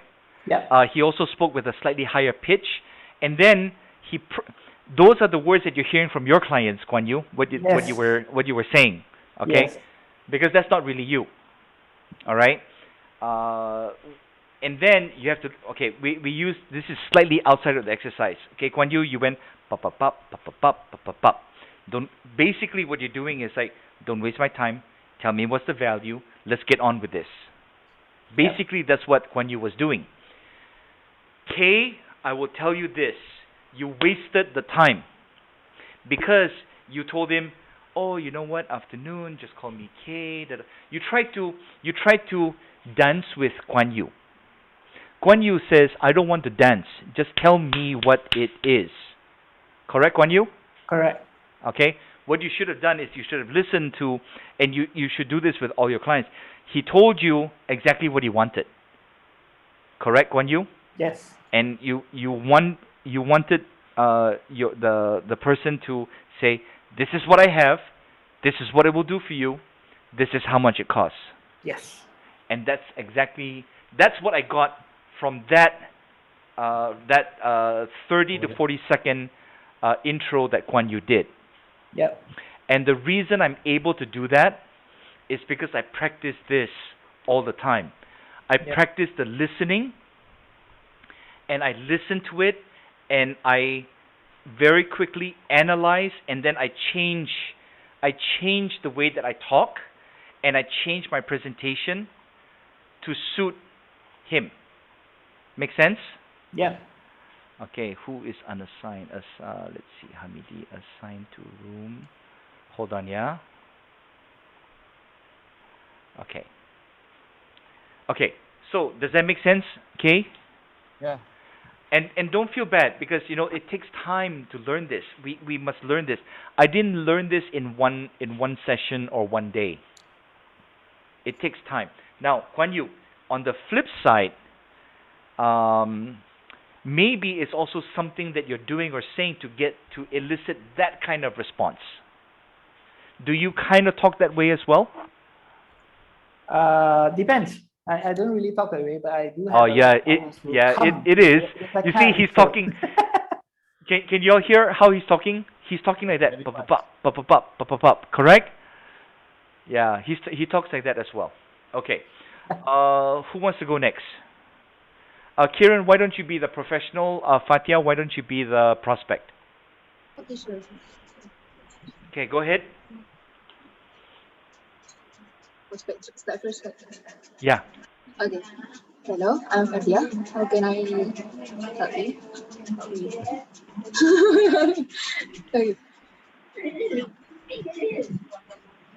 Hi, Fatia, Kiran here. I'm actually trying to reach out to you to talk to you about some of the digital solutions I offer that I think would add value to your business. Uh-huh. Yeah. So basically, what we do is we try to help customers, help clients connect to customers that are very relevant to the business in a very Okay, hold on. efficient way. We're getting ahead of ourselves because you didn't qualify her at all. You were just trying to have a conversation, but that's okay. So there's not enough information on what Fatia was Yes. saying, but she's a slow and low talker. She tends to speak a little bit slower, and she tends to speak a little bit softer. Did Kay Kwan Yu, did you catch that from Fatia? Yep. Okay. So what you did, Kieran, was you came in a little bit louder and a little bit stronger than Fatia. Does that make sense? Yeah. We need to match them and either go a little bit lower or a little bit higher, but within that range. Okay, so what I would have done with Fatia is like, hey Fatia, I would have drugged my words out a little bit to slow it down. Hey Fatia, afternoon. And then in a more sing song, because she was a little bit more sing song also, isn't it? So hey Fatia, I want to talk to you about our digital services. Is that okay with you? You see, then I'm more in match with her. Does that make sense? Yes. Okay, let's go around again and let's try it again. And I will go to another room right now. All right, guys, ladies, gentlemen. Okay, okay, awesome. Thank you, Grace.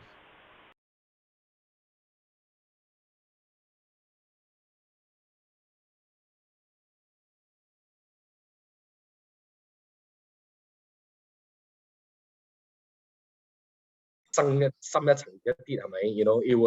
will be about this your car, you need financing. Financing is about Loan?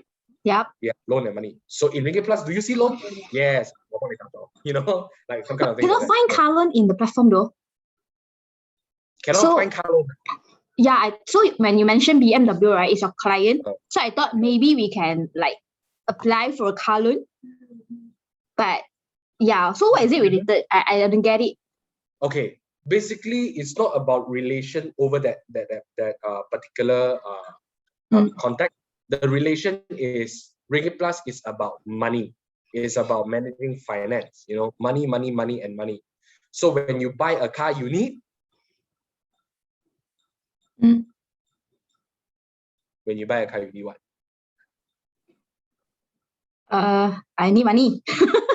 Yeah, that's the thing. That's the thing. That's the relationship that I'm trying to engage. There's a really.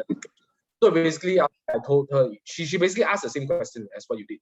You asked the same question like, how is the co-relationship happening? So that's why I explained over the whole situation. Then after that, we start to drill into like what are we offering? Like from your perspective, what's up, like your property price, might like along like how many months of spend that you're looking at that we can actually do something on let's say for example display advertising, because property clients that they want lower brand awareness compared to lead generation, because lead generation they want very very high. But the thing is they understand that the top down funnel system where you first need awareness, then after that become the consideration, then after that become conversion, lead conversion. Understand that. But the thing is they want the direct. Have a question. Yeah. Yeah. Okay. So Eva's the prospect, is that right? Yeah. Okay. And the prospect, yes. Right. Okay. So this is my suggestion. Eva likes to do like that, things like that. She likes to do this. Okay. What you are doing, Casey, is that you're going all over the place. Hand gestures. It's it's in a different frame. Okay. So if let's say I was talking to Eva, I would go a little closer to if it's in a Zoom situation, I would go a little closer. Um, I would, talk to her like that, which is I was doing that to you earlier. Yeah, I saw that actually. And you Even smile. even Casey is talking, but actually look at you. Right. So I took your attention away from Casey just by that simple gesture.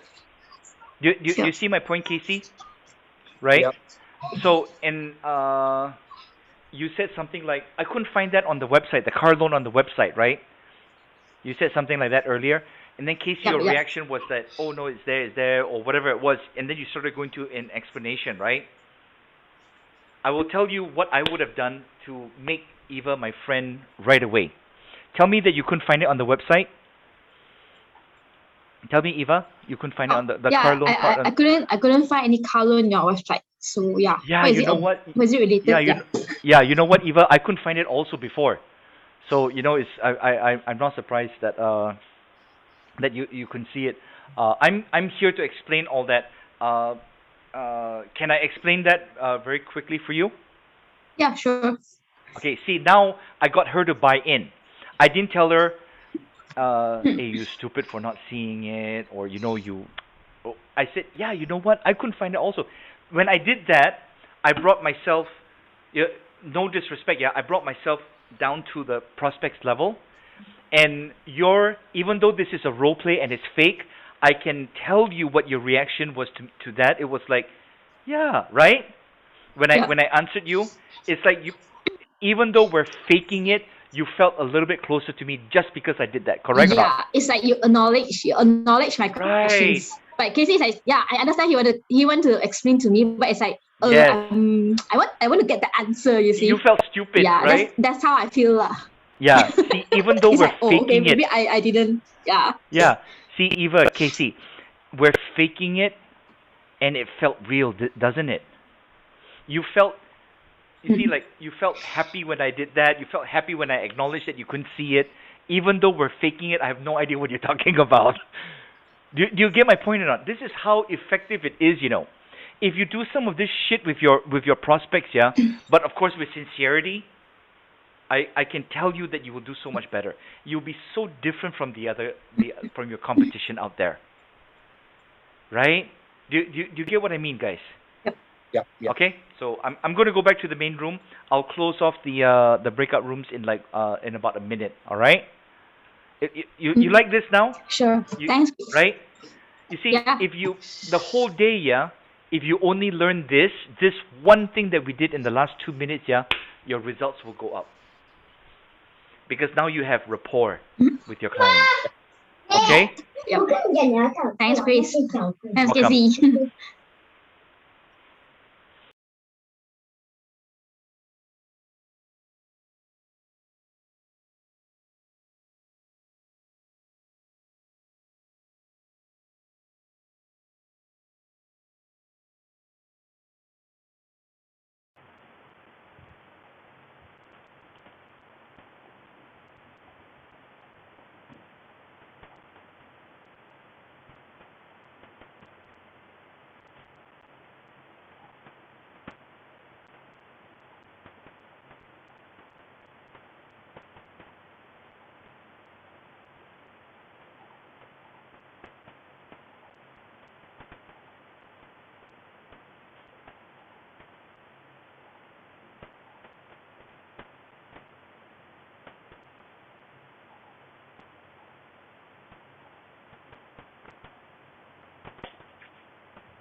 All right, everybody can hear me? Yes? Yes, Okay, yes. Okay, awesome. So, let's see. Eva, can I ask you to share let's see, you were with Casey, right? You were with Casey? Yeah, it's me, Casey, right? just now. Yeah. So Casey and Eva, I think we had a very interesting session. Yes. Yeah. Yeah. Are we the I will special share. team that intended? No, Why no. just us in the room? It I was mean, like, why? all No. Oh, it was okay. all random. Yeah. But everyone that was in your room is special. Okay. So this is what happened in Eva and Casey's room. They were role playing. They're both from Ringgit Plus. Uh, and Ringgit Plus deals with finances, loans, credit cards, things like that, right? So Eva said they were role playing, and then Eva said something like, "Oh, y'all do car loans? I couldn't find it on the website."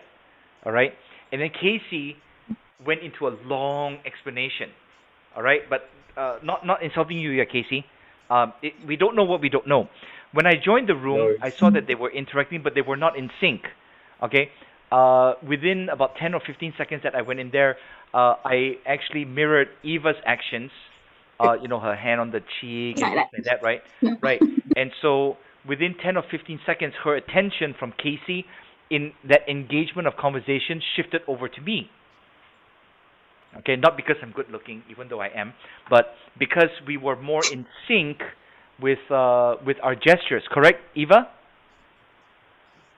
Yeah, Which that's part, right. the good looking or the in sync with the gestures? Both correct. But anyway, so then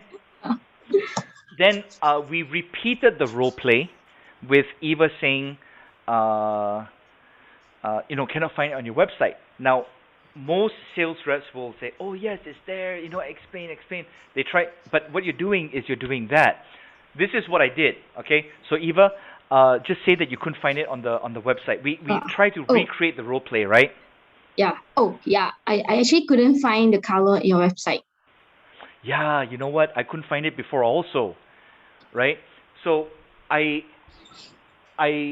acknowledged her challenge and issue, and I don't want her to, even though it's there. So what if it's there? I don't want her to say that, hey, actually it's there, Eva. You didn't look at it properly. That's basically what most sales reps are going to say. But if you go, hey, you know what? I also thought it's not there before until I know exactly where to look. Can I tell you where it is? Then now you become like your partners in that journey. It's all the little steps here and there. And what we did, right, after we did that quick role play, Casey, if you can confirm, Eva, in that second role play, please, don't misunderstand, but you felt a little bit closer in that conversation with me, correct? Yeah, it's like I'm involving in the conversation. And yeah, you know but what's the other, okay, but the beautiful part, is that I had no idea what I was talking about. I had no idea what I was selling. Okay, I have no idea what I'm saying, and Eva knows our conversation is fake, and I know our conversation is fake, but we felt in sync. And that's how powerful this shit is. Okay? Even though we know it's fake, we felt in sync.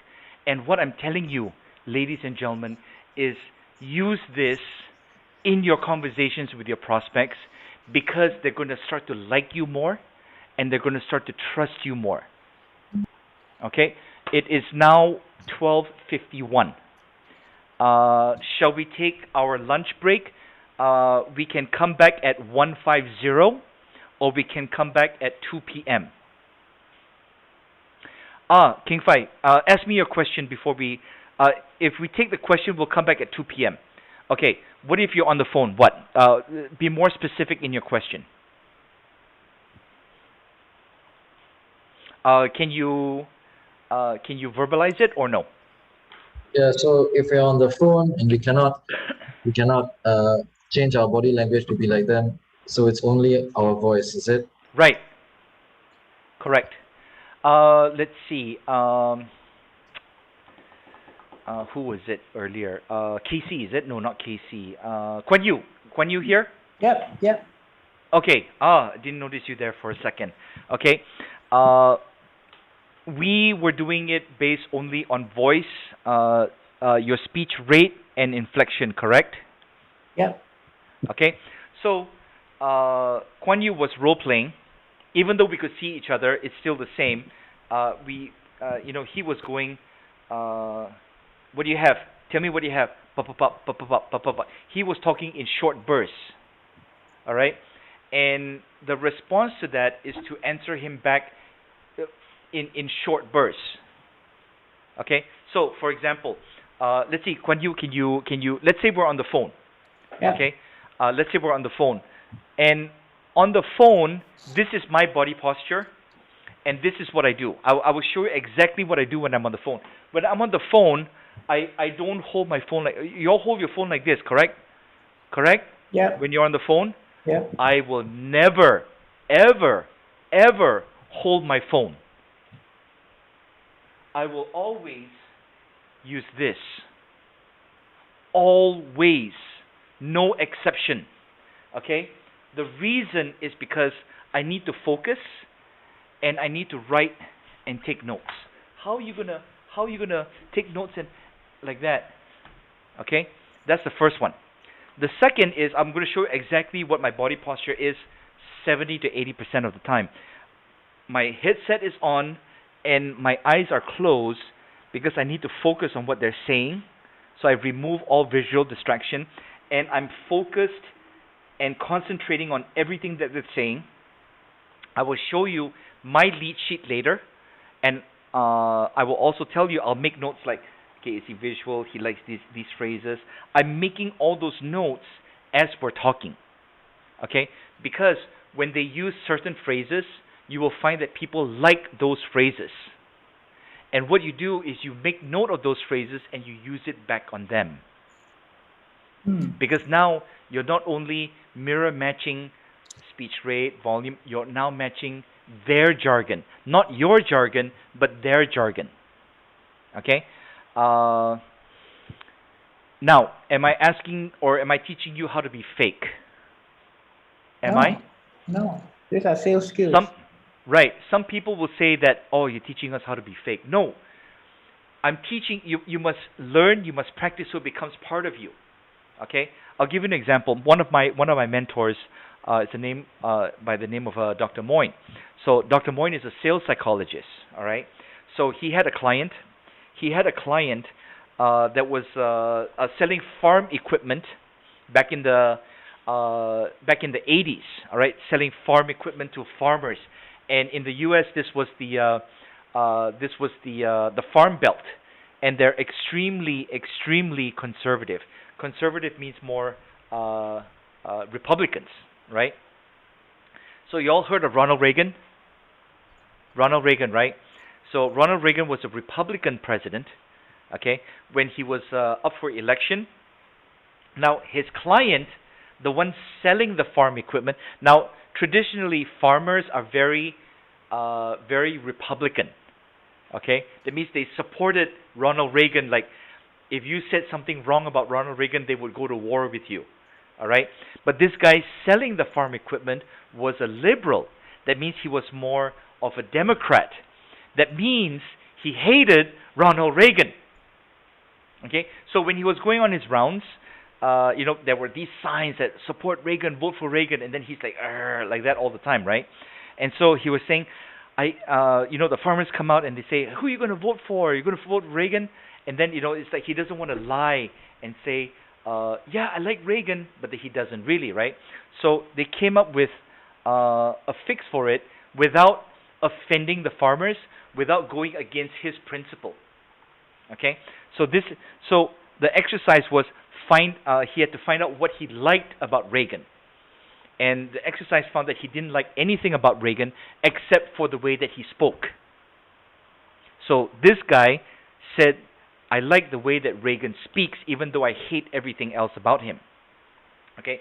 So to get in sync with the farmers without lying, when the farmers told him, hey, you know what, Reagan, we're going to get him to be our president, and we support him. Do you like Reagan? Of course he's not going to say no. He's going to say, you know what I like about Reagan? I like the way that he gives his speeches, which is true. So that's not lying. And that's what we need to do. Does that make sense? Okay.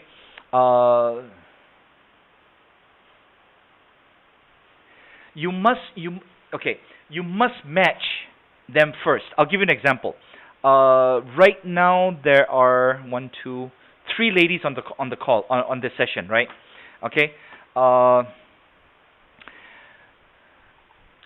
Eva, I'll ask you this question. Hey, we're only role playing, yeah? Only role play. Eva, can we get married tomorrow? Why? Do you see that? I did no prep work. I built no rapport. Okay. I tried to ask the closing question, and it was premature. Guys, do y'all see that? Hey, this is also a female attraction course, yeah. Okay, so let's see. So I asked a premature question without doing the work. What that means was I asked the closing question without all the preparation. Does that make sense, King Fai? Yes? Okay, so what we need to do is we need to build rapport first. We need to know about each other, but we don't do it in a romantic way with our prospects and clients. We have to do it in a professional way. Does that make sense? And we have to get them to like us in the space of seconds, or we're not going to be given a second chance. So we must build the rapport. We must mirror and match them as best we can, because when you're able to do this, you see, y'all do it accidentally now. You're doing it accidentally now. The reason I know you're doing it accidentally now is when you call back your lead or your prospect, sometimes you get, hey, this is Chris from XYZ company, right? And then they go, who? Correct or not? And then sometimes you go, hey, this is Chris with XYZ company, and then they go, hi, Chris. You'll get that also. The reason you get the second one is because you accidentally built rapport with them. Okay? What if you can ensure that you build rapport with a higher percentage? When you're able to do that, the ease of talking and the ease of closing the deal goes up. Okay? So it's 12:59. Did that kind of answer your question, King Fai? I hear the yes, but I also hear the no. Okay, why don't we do this? Why don't you get your question down, and then we'll address your question immediately after lunch. Okay, so it's 1 p.m. right now. Who was going to send us food, yeah? Somebody was sending us food, is it? Earlier? Okay, never mind. We'll come back at 2 o'clock. I will open the room at 5 minutes to 2. So I'll close the room now. We'll open the room at 5 minutes to 2. And I will end the recording now. And the room will be closed. When you come back later, just use the same link to come back in. Okay? Before we close up, any final questions? If you have it, write it down. And we'll address it when we come back from lunch. Awesome? Awesome. Okay, ladies and gentlemen, I'll see you in about an hour. Thank you. Thank you so much. You're welcome.